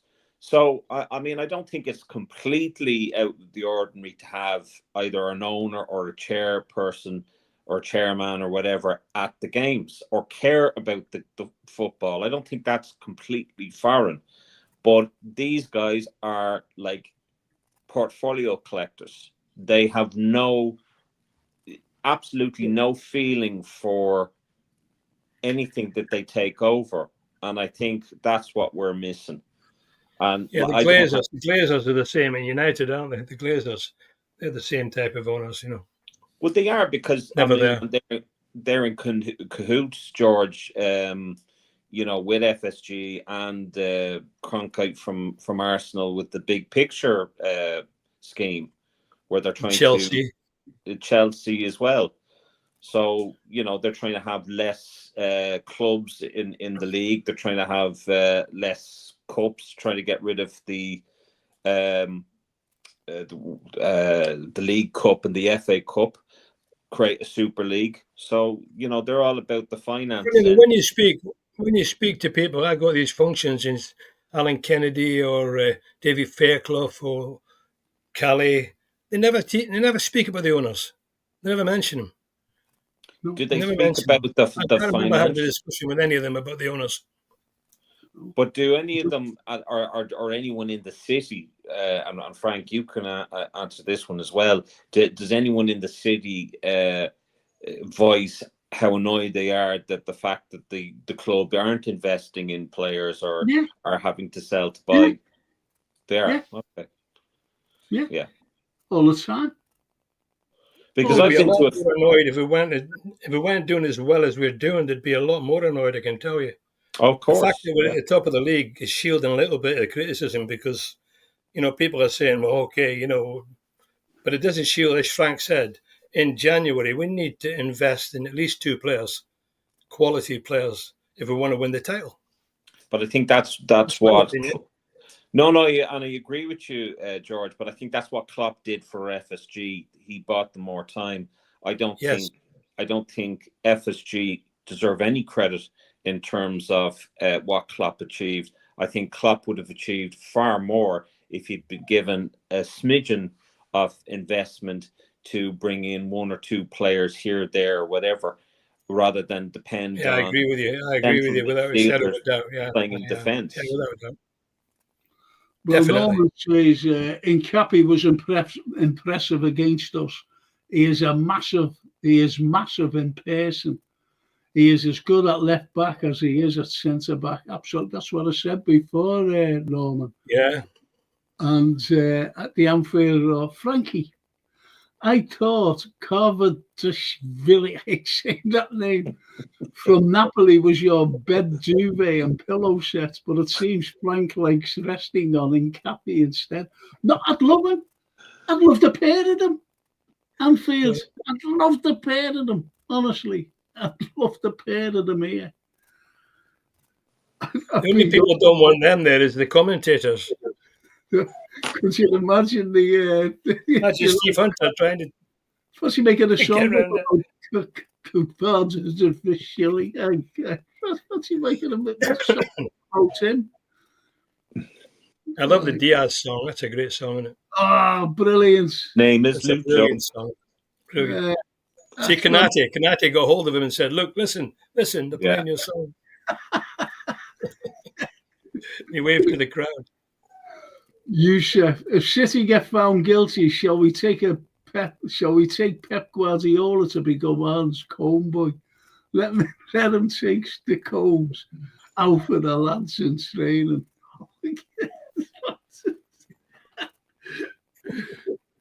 I wonder where. Yeah. He looks a broken man, though, Pep, doesn't he? Mark Doyle. Hiya, Mark. We're going to maintain this challenge. We need to strengthen, no question, 2 editions in January at least. See, now, everybody's saying it. You know, people who know about football, people who know about our club, people who, you know, can see if it could go wrong, if you know what I mean. And he said, like we've all said, Mark Doyle. Mark Doyle's great, by the way. He jumps out of planes and climbs mountains and all for mental health. He's a cracking lad, you know. We see the mountains. He's climbed Ben Nevis. He got my daughter, Francine, to climb Ben Nevis. She never climbed it. Like, she went a bit so far up. I bet she walked up the path. She did. She had back hair and a mate. Got up the cliff face. She said, Tazzy can half walk in. He's got a big rope around his his shoulders. Okay, then. It's still big. But anyway, you know, mountain. that's what he says, Mark. You know, he's Chelsea are only challenging for the CL place. They ain't serious challengers, says Steve. Yes, so you see, it's the way it is, and the lads know. And the Anfield Road, Tagliatelle legs as El Dente disease, poor Chiesa. Yeah, Tagliatelle legs. Oh dear. I don't think that. Look at that. Jamie was here.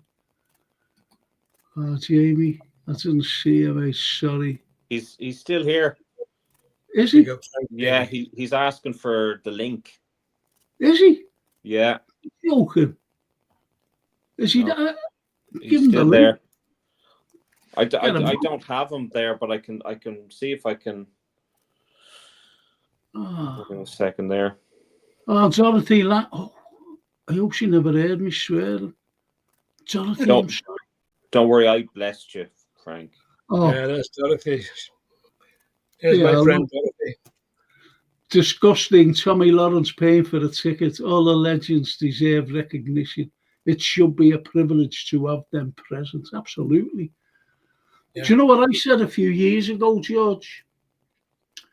Go on. they should have some part of the stand for you lot. Yeah. Honestly, I've said, or a box. That's what I said, you know. I said, there's not many left, you know. There's only 7 of us left. Look at 7 of us. Know what I mean? Ian Kelly.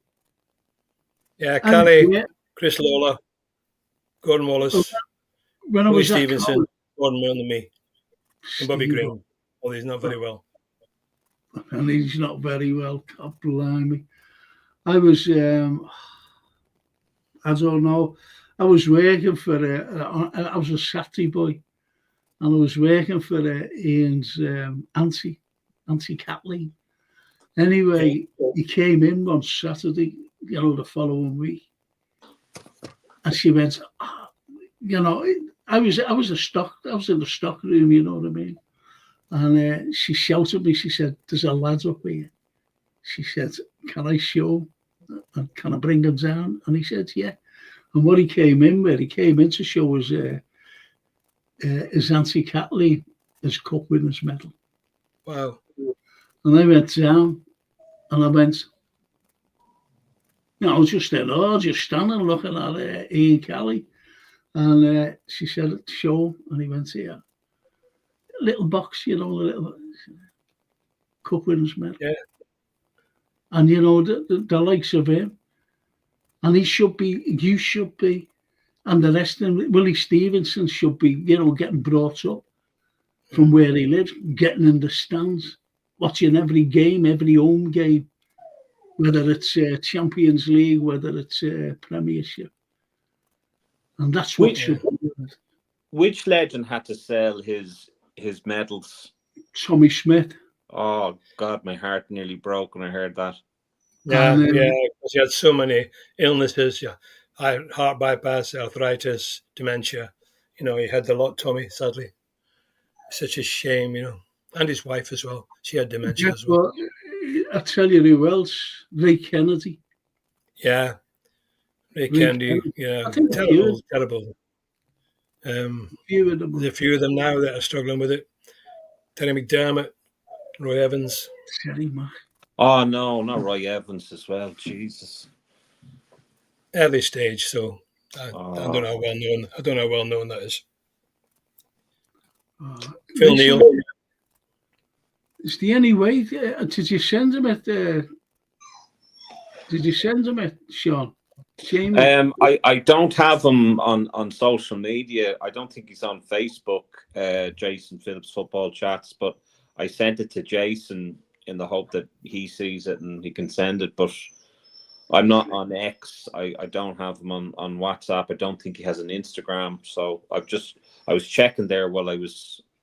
And the only fella to get in touch with him is Jason. Yeah. Jason doesn't come on the football show. Can you send him a link for Thursday, Frank? Yeah. Jamie, listen to me if you're still here. Jamie, there'll be a link sent out to you for all of them.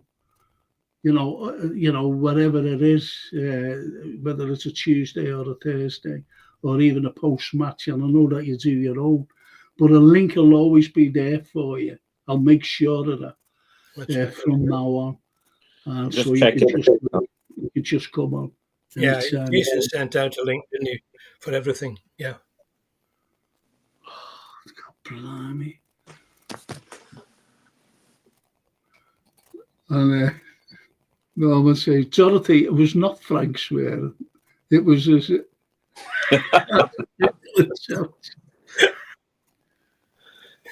Yeah. Oh, you can fool Dorothy, I'll tell you. Yeah, Dorothy. VAR checked. It was AI Frank, not Frank himself. And as the IBR says, football clubs need to do more to honour their former players. Agreed. I have to say, though, Frank, Gordon Wallace and I went up to the academy the other day, and we were treated like kings. Yeah. They were really Alex Inglethorpe, and I think it was who was it now? Julian Ward. He came out and spoke to us. But Alex and the boys there took us round. I had lunch with them, introduced us to some of the under-21s, and they were all fantastic. they treated us so well, honestly. Yeah, Two yeah. old guys, and I mean, I'm sure some of the younger guys didn't know who we were, but I think they'd No. been preempted who we were, and they were fantastic. They really, took us around the whole academy and showed us everything. It was a wonderful day, So we did enjoy that. Well, I'm not being funny, George, honestly. That's great, going up there and seeing these. It was Tommy Lawrence's son that organised it, by the way. Tommy Lawrence's son. Okay. That's good. That's good. But then again, Tommy Lawrence. See, look, as I said, there should be a standard. You should be. You depends on your grandsons. Yeah, I don't go to the games other than when one of my grandsons can't go. There you go. We've got 3 tickets. We've got 3 tickets in the cup, and if the lad from Leeds can't make it, I'll have his ticket. Other than that, I'll watch the games on the telly. The midweek games sometimes, because he can't come down, I'll go along with my son and my grandson. But I don't get a ticket from the club. That's what I'm saying. I worked for LFC TV for about 7 years. I never got one ticket from them. Yeah, it's wrong, really. Yeah, it's wrong. But I think what they do, they've got so many tickets, and the ex-players have to apply for them. Gordon Wallace gets a ticket because he played in the first team 15 games. I think you have to have 6 games in the first team or something. So he can apply and he gets a ticket. But I've never been given a ticket. Well, the Anfield Roar says all these players that helped build this club should never have to pay a effing outrageous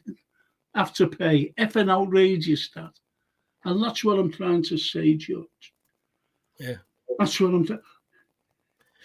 Mind you, I had a bit of a thrill this morning, Frankie.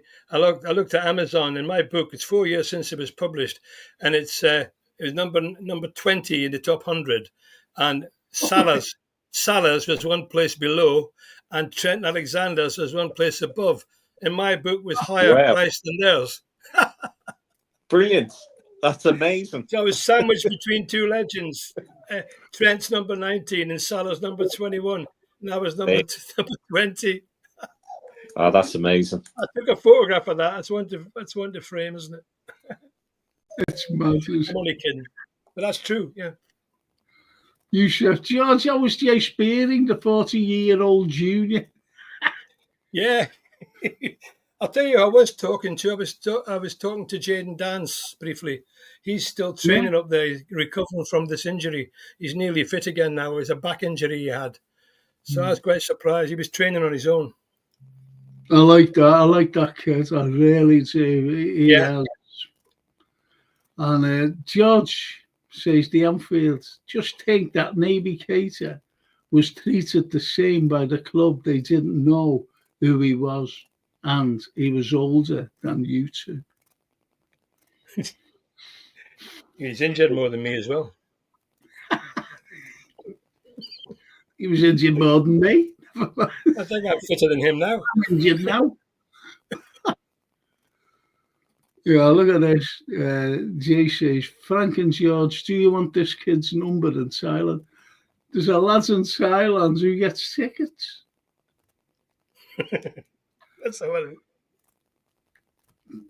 His number. And Norman says, you were signed by the man that built the modern day football, George. Liverpool football. That in itself deserves free ticket, in my view. It deserves a free ticket for every game. I wish someone was looking at this bloody pod. I took my son Gavin when he was 7 to watch Keegan and all them playing, and Gavin takes me now, So that's where it goes, father and son through the generations. But I get to see plenty of games. Yeah, look at that at the Anfield. Go on, George. The J.K. Rowling of the book-selling world. Go on, lad. Yeah, I'll have to start advertising it as a science. Sign them and send them out. Do you know what? Yeah, Madrid. Do you know what? The way we look at the club, no matter what, we still love the club, don't we? Oh, yeah, bloody hell. You know, yeah. you know, if there's any bad People's things, life, isn't it? whatever. But it's the team. It's like the a- team. It's like a It's- relationship. Yeah. You know, you have your good days and your bad days, but you still love it. You know. Yeah, Jeff Goulding was talking about that last night, about going to the match. It's not just the football, it's the whole experience of It's meeting the your mates in the pub and the guys you're sitting next to for years. And he was saying after the pandemic was over, people were looking round to see if they were still there in the same, you know, the people that survived, you know. So you become like part of a whole family, don't you? That whole experience of going to the match. It's changed so much over the years, but it's still a fantastic day out with everybody, you know, to be part of that. And as Callum says, we're getting closer to that Real Madrid clash. Yeah, they won't fancy us, I'll tell you that for nothing. No, that's going to be great. The vlog said, hello everyone, just chilling, watching the Band of Brothers series, then noticed you were on. Oh, that's nice. Band of Brothers, that was a good series. I enjoyed that. Yeah. IBR says, Mo Salah is only 8 goals behind Billy Liddell. As Liverpool thought I was goal scorer, but sadly, if no contract is offered by January, it's not looking good. That's incredible. IBR. And the vlogs. Is it me? Is it just me? Or do players celebrate and anger more these days when they score a goal? Does social media put that much pressure on players? Years ago, players would score and look happy. That's a man comment. Years ago, they used to shake hands, didn't they? Used to shake hands. In the 50s, like you score a great goal, turn around and shake hands. Oh, you're kissing today? Oh, it's great. You remember all sorts of dances and everything. Yeah, but that reverberates onto the terraces as well, you know what I mean? Because the fella who stands next to you, give him a kiss as well. Oh, scores, you know, jumping up and stick a ball up the shirt and stick the thumb in the mouth. The lovely Dorothy says, that's not the point, George. LFC's values should regale past players. It's a money now. I can remember getting comps off Tomo. Yeah. You can't get comps anymore. No. There's no such thing, I don't. It's got to be on your phone. No.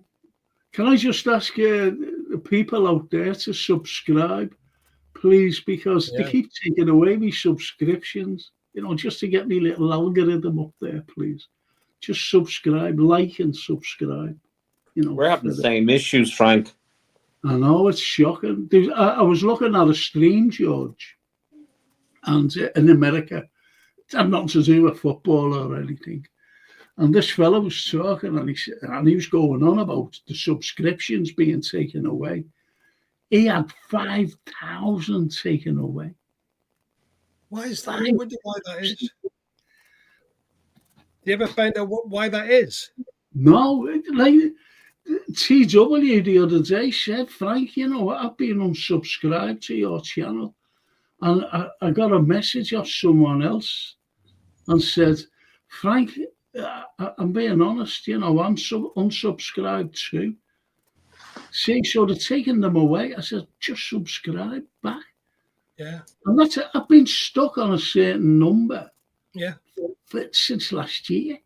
And I thought, you know, this is wrong, surely, because people are saying, hey, you know, we've subscribed. They're subscribing and it's not showing, yeah. That's crazy. I think it's something to do with controlling the amount of money that's dished out for YouTube. Yeah.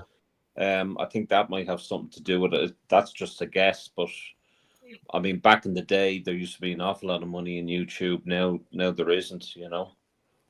Yeah, money's always in there somewhere.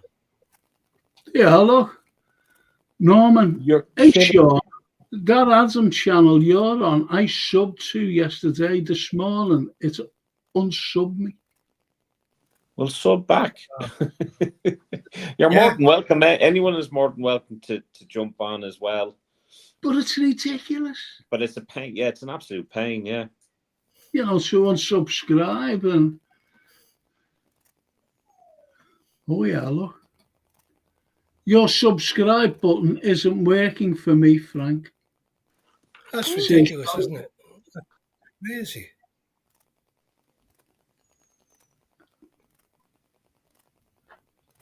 Crazy. It is crazy. See, that's the way they get you. It's YouTube. It must be YouTube. Yes, definitely YouTube. When I subscribe, I have to go through YouTube to subscribe to anything. So,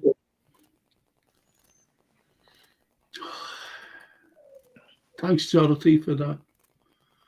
And Jay says, Frank, as a striker, I've been chasing that goal. The one that's better than the rest and the best. That's what drives me on. Halfway line, overhead kick, diving header, scissor kick. And he plays football. He plays for the over 45s. He's got a hamstring injury now. He's got a hamstring injury. The over 45s. I used to play badminton for the over 45s as well. Then the over 50s, then I stopped playing then. Your channel kept saying you were on 2 a.m. in the morning and your vids were missing the sisters' vids. Is that me, Norm, or Frank? Me. Okay. Frank, that I think. Yeah, because someone else said that as well, that I was coming on at 2 a.m. Crazy.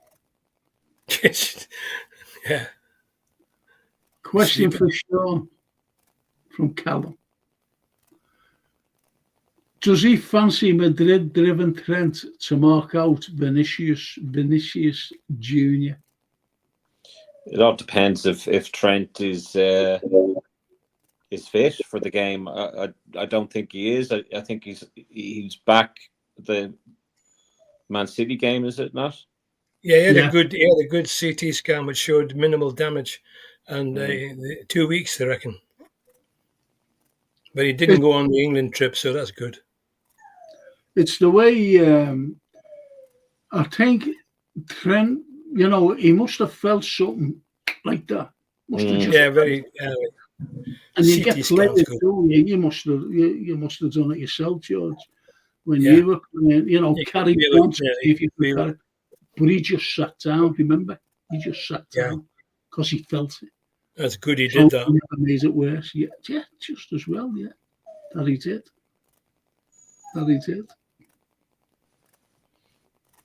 Is that your dog? That's his little one.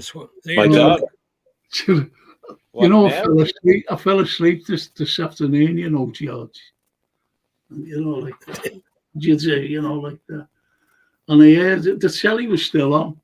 So and there was a bell, a bell, like a doorbell. Yeah. And I woke up and I ran. Well, I didn't run. I hobbled to the door and no one there.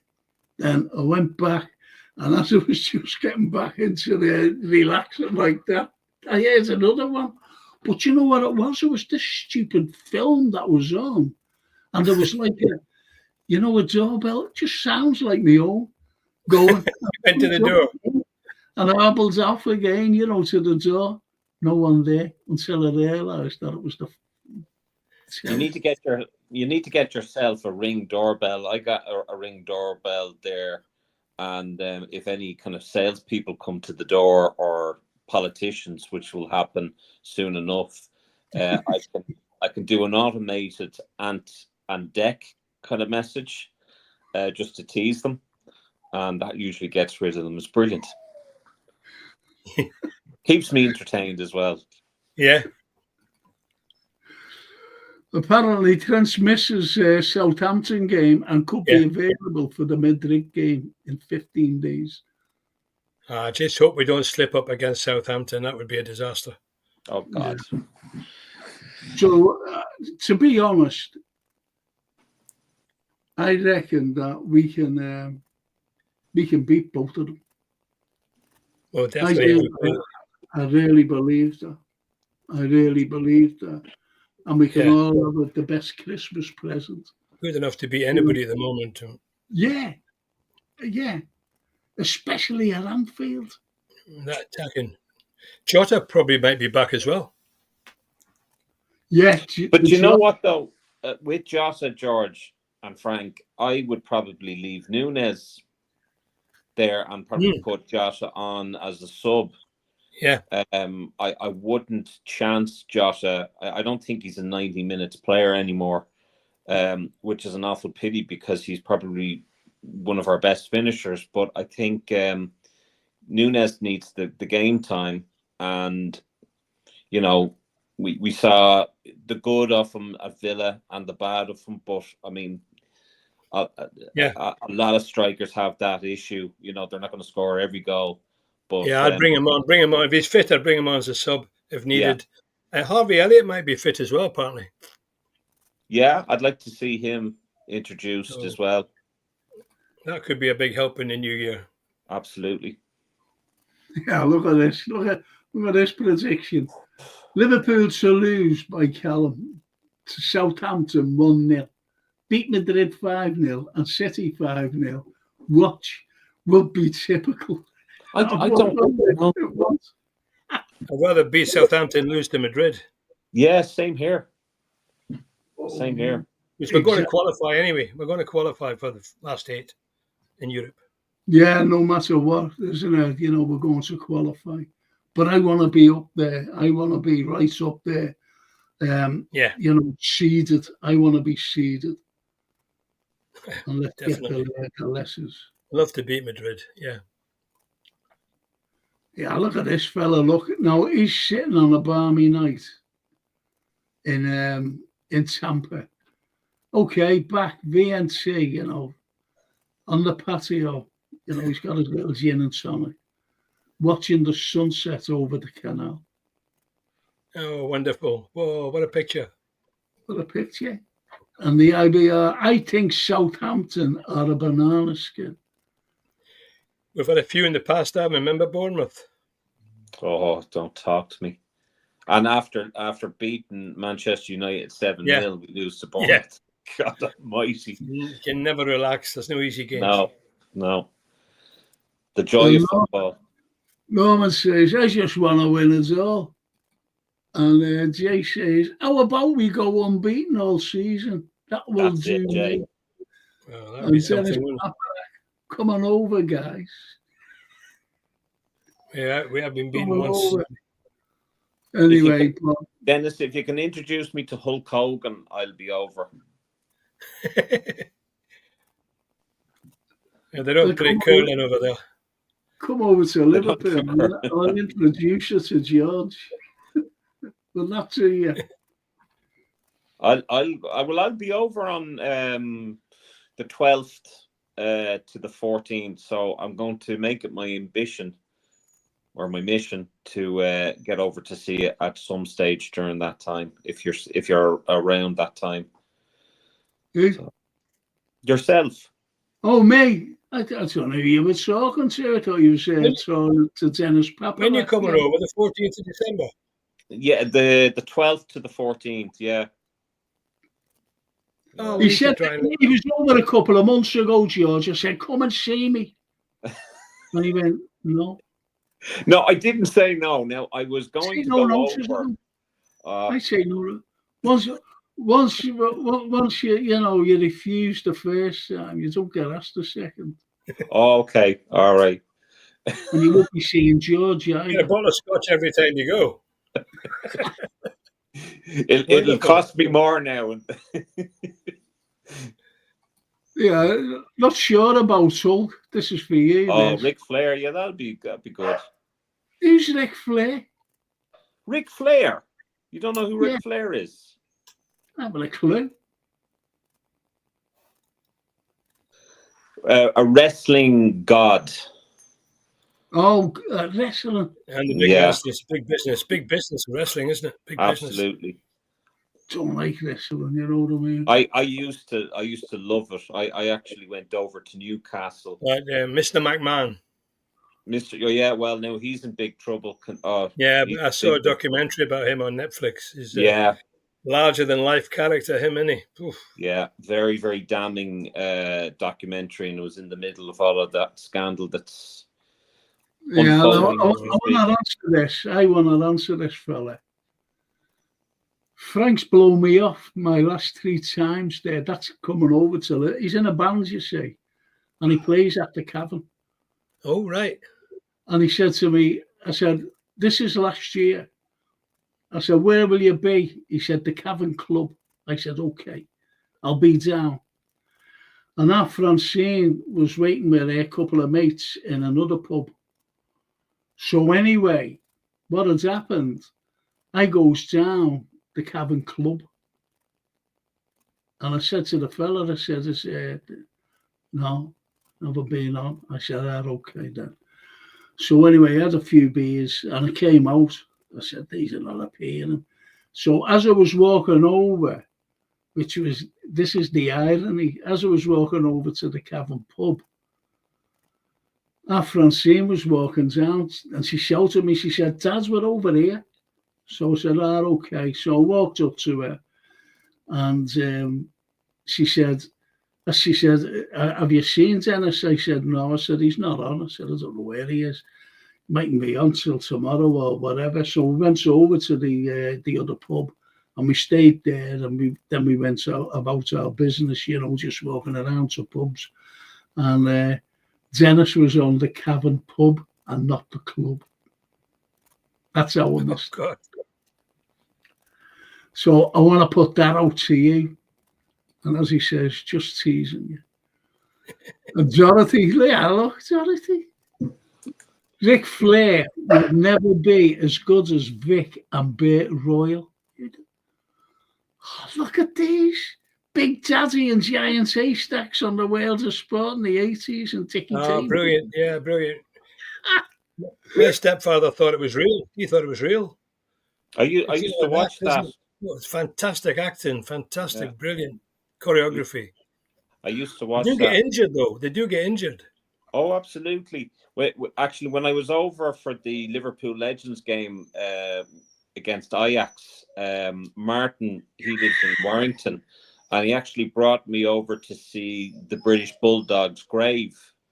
So that was really cool. But yeah, I used to love watch wrestling years and years ago. Not so much now. We used to go and watch him at the stadium in Liverpool. Yeah, Friday night wrestling, Jackie Pallo and all them, you know, the Zebra Kid, all these showmen, you know, it used to be packed solid. And you get all the women round with their umbrellas round the ring, threatening to hit them and all sorts. It was me. Yeah. Have you ever heard such a comment? This is a football show, right? Look at this, Rob. And he's answering to there, Jay. Was it Mr. Macho Man? Was it Mr. Macho Man, Randy Savage, who was with that lady? Tidy boiler she was. Think she died? Yeah, she did. Yeah. Miss Elizabeth, she died, yeah. She was with a guy called Lex Luger. They're talking about wrestling because there's no football on at the moment. It's all the international break. Yeah. Well, Dennis says, met Rick pre-COVID here in Tampa in the historic Cuban Ybor City at my local. Really nice guy, he says. IBR. Wasn't Giant Haystacks over 30 stone? Yeah. He was, yeah. Was, yeah. His real name wasn't Giant Haystacks. And Callum says, loved the 1996-2000 Kane as debut in the steel cage, choke slamming Undertaker and tombstoning. Dorothy says, Kendo Nagasaki. Frank, what happened? Frank, I've got to get going now. I'm going to wrestle with I'm going to finish. George, I was just going to wrestle with Carol now. Thanks, George. I'll see you Saturday. Yeah, I'll see you on I'll pop in late Saturday afternoon. No problem. That'll be better for me, to be honest. Yeah. I'll give you a ring first, let you know. Thank you, All George. right, nice to see you, Shauno. And you, and As apologies always, yeah. again for the And dogs. all you boys and girls in the chat. Love you lots, Dorothy, by the way. Okay, boys, good night, and girls. Up the Reds. George. He's lovely, isn't he? Isn't he a lovely man? He's top. He's top.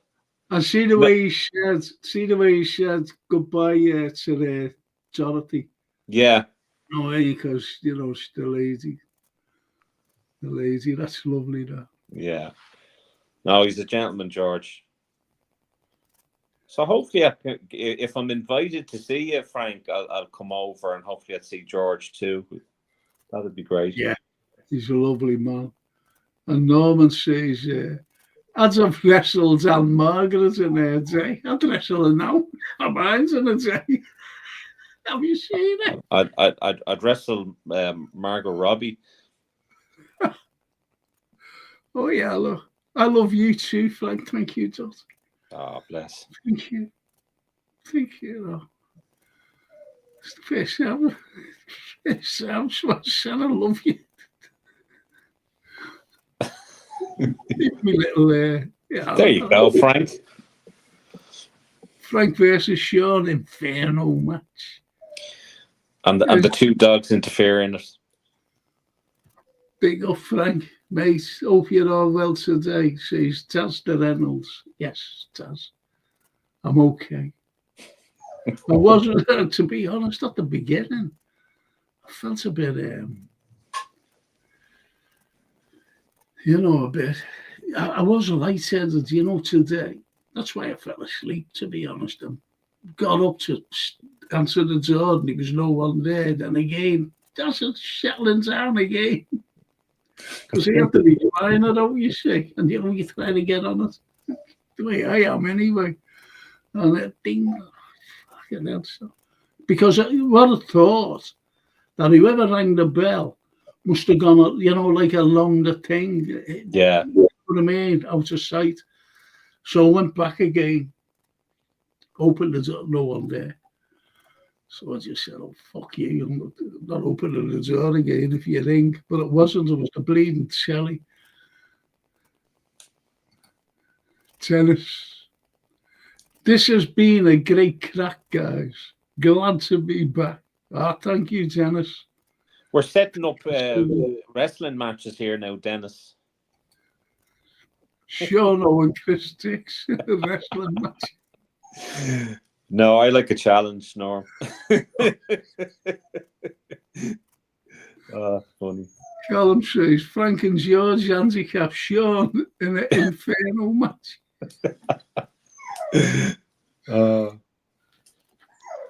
So, we finish off, and I've got this. Oh,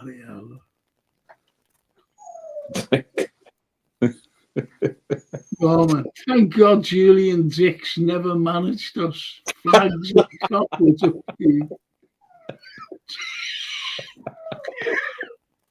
It's a good thing that we weren't taken over by DIC.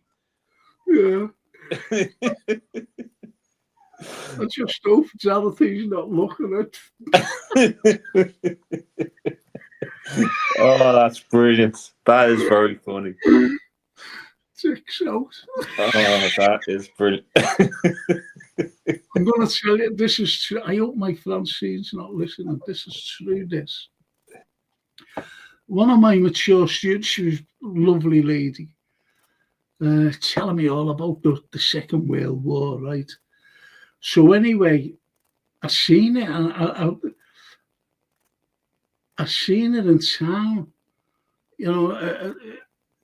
It's Fenwick Street, and there was not hardly anyone around, and it was on a morning, Anyway, I seen it, and I went, "Oh yeah," and she said, "Oh, hello, Frank, how are you?" She said, "This is my husband, Dick, And I went, oh, hello, Dick, shook his hands, right, you know, so I'm talking to him. What are you doing here? You know, whatever. You know, just all small talk. And the next, as she's talking to me,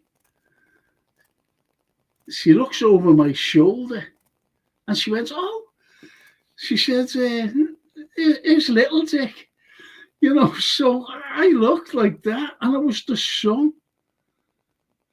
So That's terrible. he was big Dick. He was little Dick. And I turned around to her and she said, Nick Frank, you know, and the nice fella, you know, and I went, hello, Frank.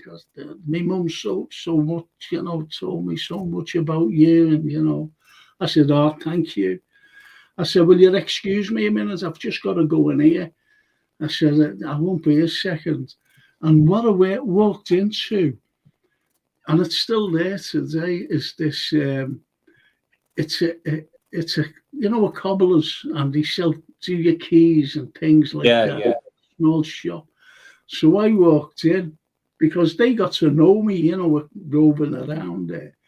And they got to know me. So I walked in and I went in hysterics. You know, with big Dick and little Dick outside, you know what I mean? That's what I was thinking of all the time. I never used to drive into town.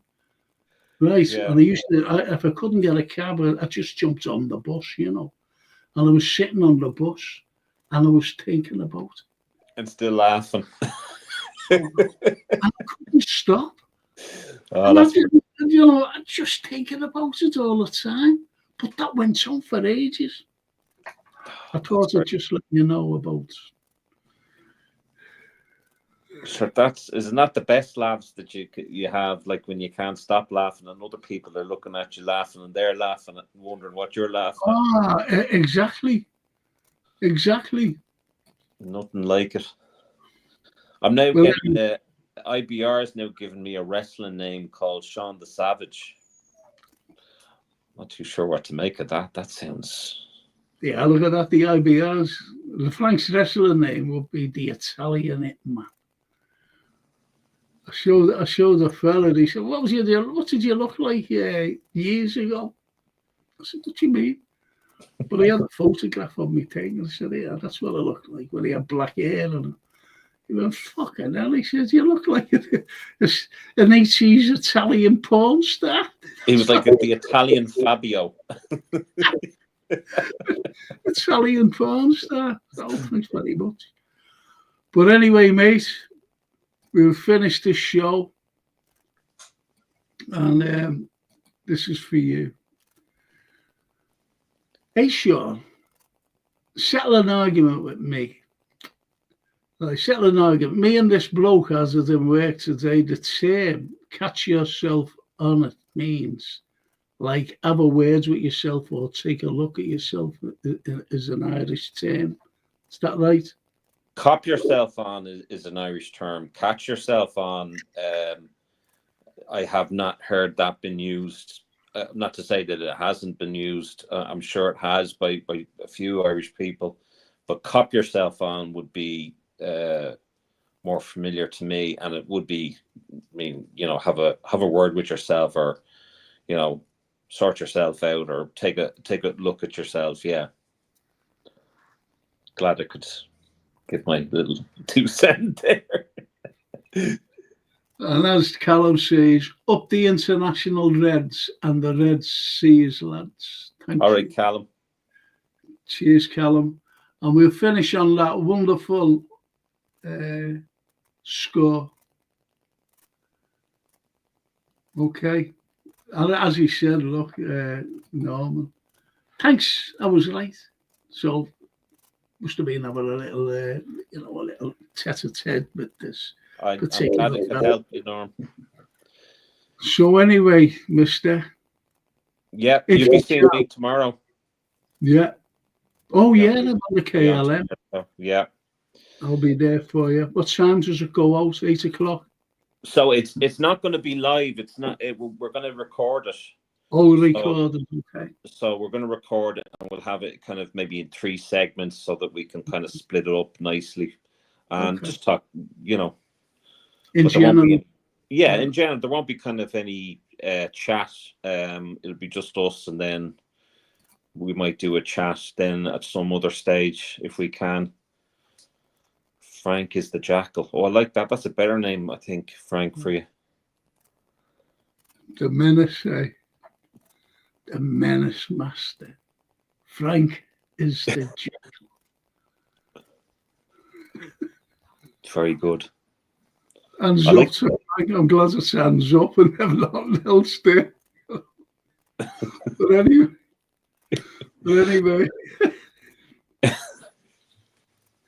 But anyway, so I'll see you tomorrow. Yes. Yeah. And Absolutely. yeah, look at you. Scouse pizza, Scouse easy. That's what it is. Frank is the Johns of all Johns. Now, do you know what that is? In Italian, it's the capo di tutti capi. That's what it is. The capo de Cupi Tati, No. is it? Chinese. Capo Copi. That was number 66 on the menu. With a can of Coke? Rice. With rice. Oh, it's the Capo di Tutti Capi. Kappa de Tutti. I just can't. I'm even dreadful at Irish, not alone Italian or any other English. So don't even go there with me. That Irish fella to me, no, that's it. Will not be yourself I'm talking to there, Frank.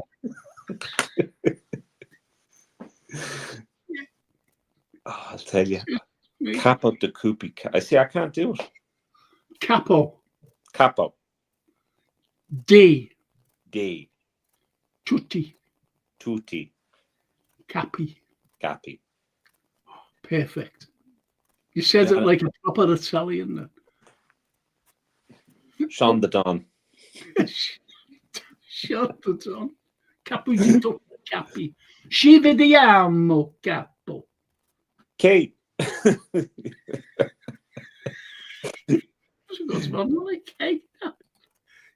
That was perfect Italian. I know that I was.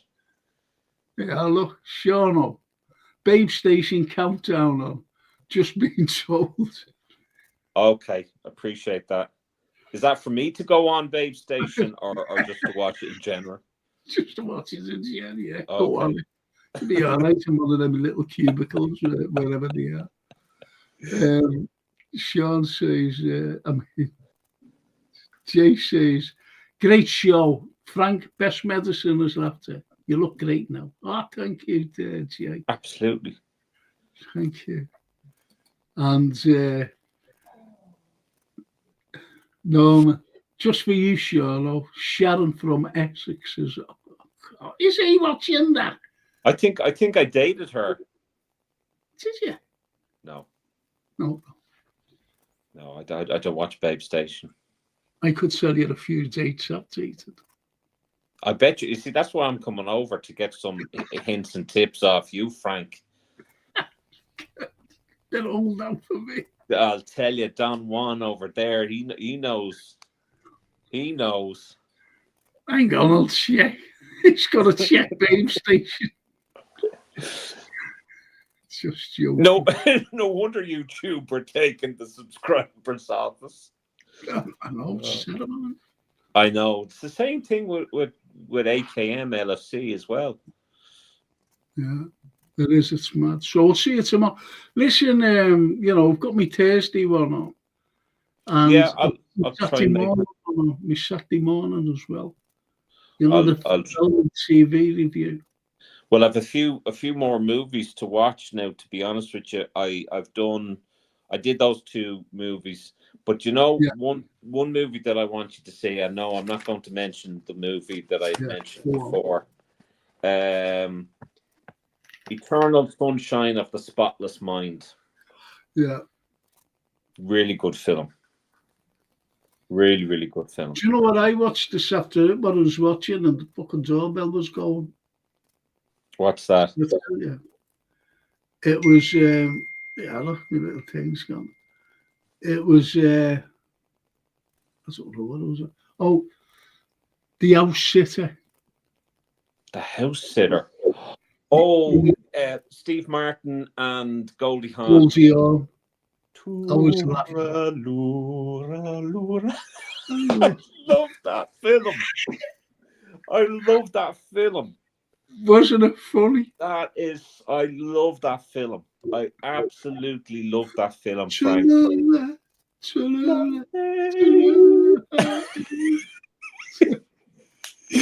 I'll tell you, before the I know, and the tears, like. And he was wondering, that was his favourite song.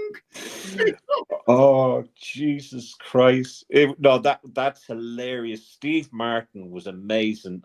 Before the lockdown in Ireland, Steve Martin and Martin Short did a tour, and they were in Ireland, and we got to see them, and they were incredible. They were brilliant. But I love that film so much. Such a good film. I sing that in the Ring doorbell. If I'm over in Spain or somewhere and someone is at the door, I'll go on my Ring doorbell app and I'll sing it to them just to embarrass whoever's about to answer the door. So that film I absolutely adore. It is. It's so funny. It really is. It's well. I'll tell you another funny film I watched. Yeah. And it was with Will Ferrell. Oh, I love Will Ferrell. And it was the time. Hang on. Time lost. Oh, forgot lost time. Oh, fucking. Oh, it's not the dinosaur one, is it? Yeah. Do you know what? That's the one Will Ferrell film. I've seen pretty much all Will Ferrell films. I haven't seen that one. Watch it. I'll watch that. Watch it.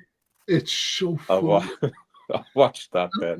And there's a fella in it. He's a big actor, but he's funny as well. And it's forget his name. Anyway, but when you see him, you will you say, oh yeah, if you know what I mean. Watch it. It's so fucking funny. I love Will Ferrell. He's hilarious. I was going to check out, but Joanne's got a baseball bat across the remote. He's going to check out the Babe Station. Yeah, best not. IBR, another stomping good show, Frank and Sean. Thank you, IBR. Thank you. Thank you, IBR. All down to Frank. It's the menace. Look. Night, Frank. Take care. Watch the new series, The Jackal on Sky. The Jackal, yeah. Jackal. I hear that's good. Yeah. I'm going to see now if I can get Yellowstone, the new series up, and that'll be what I'll watch now. Well, I'm going to watch now. I forget what episode it is, but I think it's the penultimate one of Tulsa King. All right, I've heard good reviews of that. Absolutely fantastic. And if you ever watch series, and I only watch series back to back, Yeah. And they've got to grab me within the first 10 minutes. If they don't grab me, that's it. Cut them out.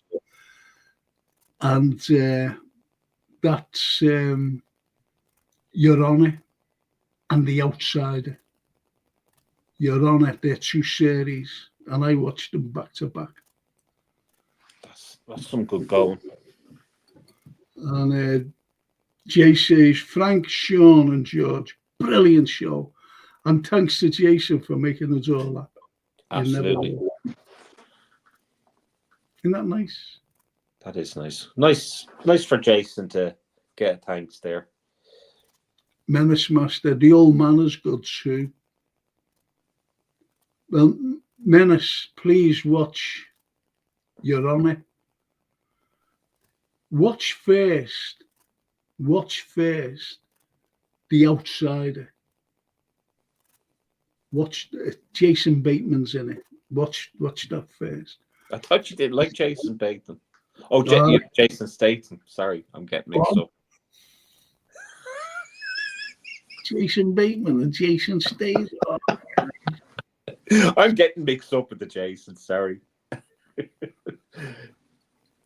Have you watched the Australian series called The In-Between Guy? No. I have seen snippets of it on TikTok, and TikTok is doing fantastic in advertising, and I will probably eventually watch it. I don't fancy Australian stuff. I'll tell you to watch, and it's on Netflix. You'll have to search it though. Yeah. It's a cracking series. And I thought they was going to make a second one. Anyway, it's called Spotless, and no one seems to have watched it. I watched it back to back. I watched it right through the day. What? Jason's texting me. Jason Statham or Bateman? I know. Yeah, but the in-between guy looks good, actually, IBR.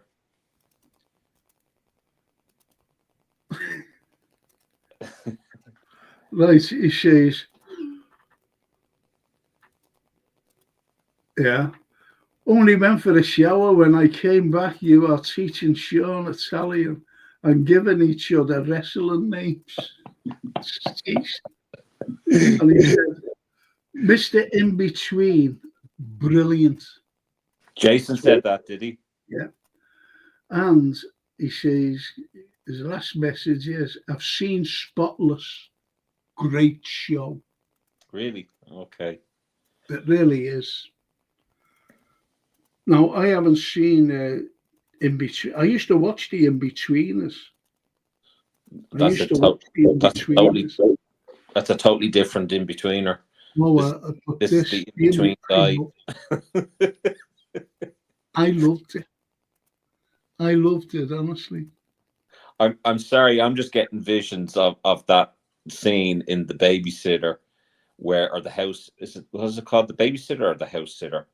The House Sitter. The House Sitter. Sorry, what am I talking about? Where he's like, I'm not going to sing, and then he just does this dramatic turn and starts singing this Irish lullaby, which, lads and ladies, you got to watch it. The House Sitter, fantastic film. But you know what? It was a great ending as well, wasn't it? It was brilliant. Don't say much about it if no one's seen it. Yeah. It's a cracking ending. Yeah. Yeah. And Goldie Hawn was on top of her game back then as well. Oh, yes, she was. Well, do you know Donna Delaney? Who? Who is it? Donna Delaney. She's, at the beginning of the thing. The short-haired girl. Yeah. Yeah. Yeah, he wanted to marry her. Yes. Well, she's in Tulsa King. Is she? Wow. Okay. She's in. I must check that out now. Tulsa King.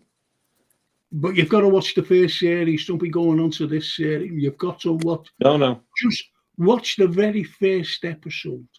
Yeah.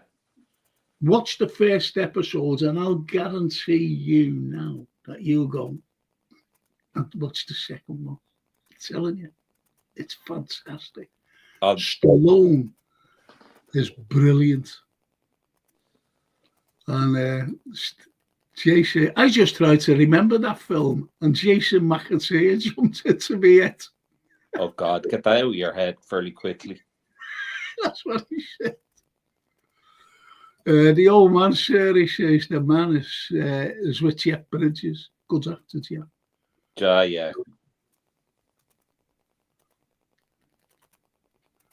Private Benjamin was good, yeah. Very funny. Yeah. But, honestly, if you haven't seen any of that, The House Sitter, watch it. It's good. It's funny.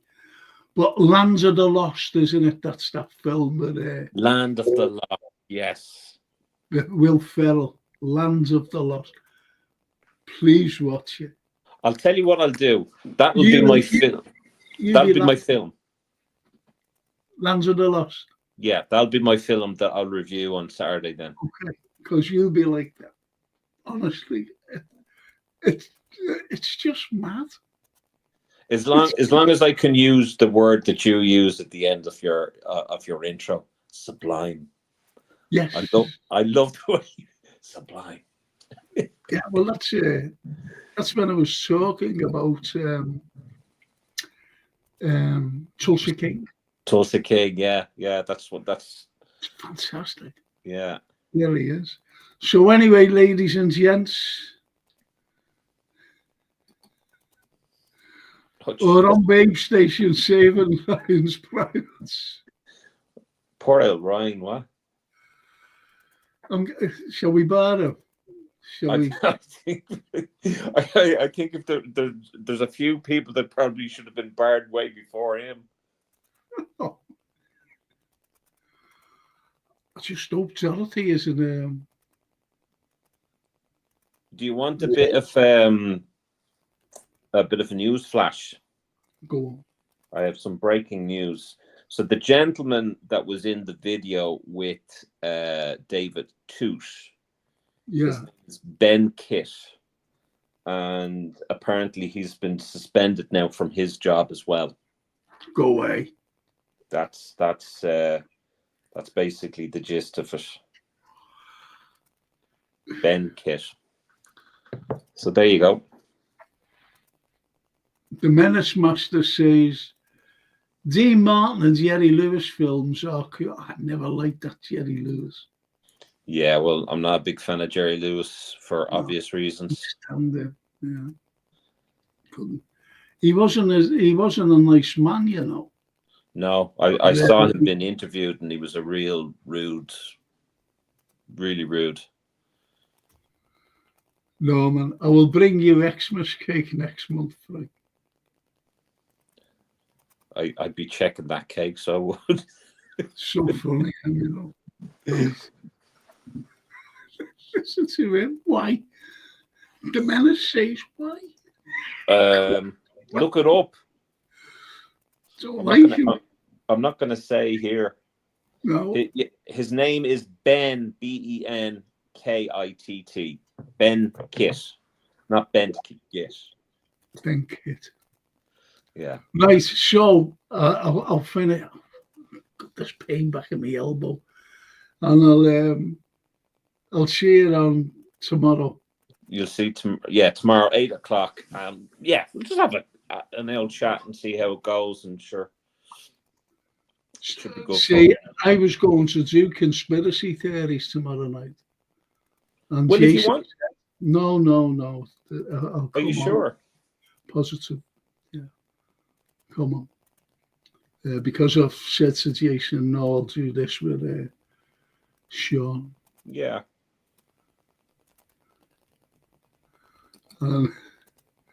Coots, what are you going to do? Send me off? Punch. He won't be sending off anyone. He'll be getting the sending off, I think. Anyway, I've got a show now. I've got to stop this show now. And I'll see you tomorrow night, okay? All right, Frank, look after yourself till then. And thank you, Josh. Everyone, thank you so much on all the chat. Thanks to Jason for setting everything up. Thanks to Sean and George for, helping the stream along. And most importantly, thank you all. Without you, it wouldn't be a podcast. Thank you so much. And up the Reds. Up the Reds.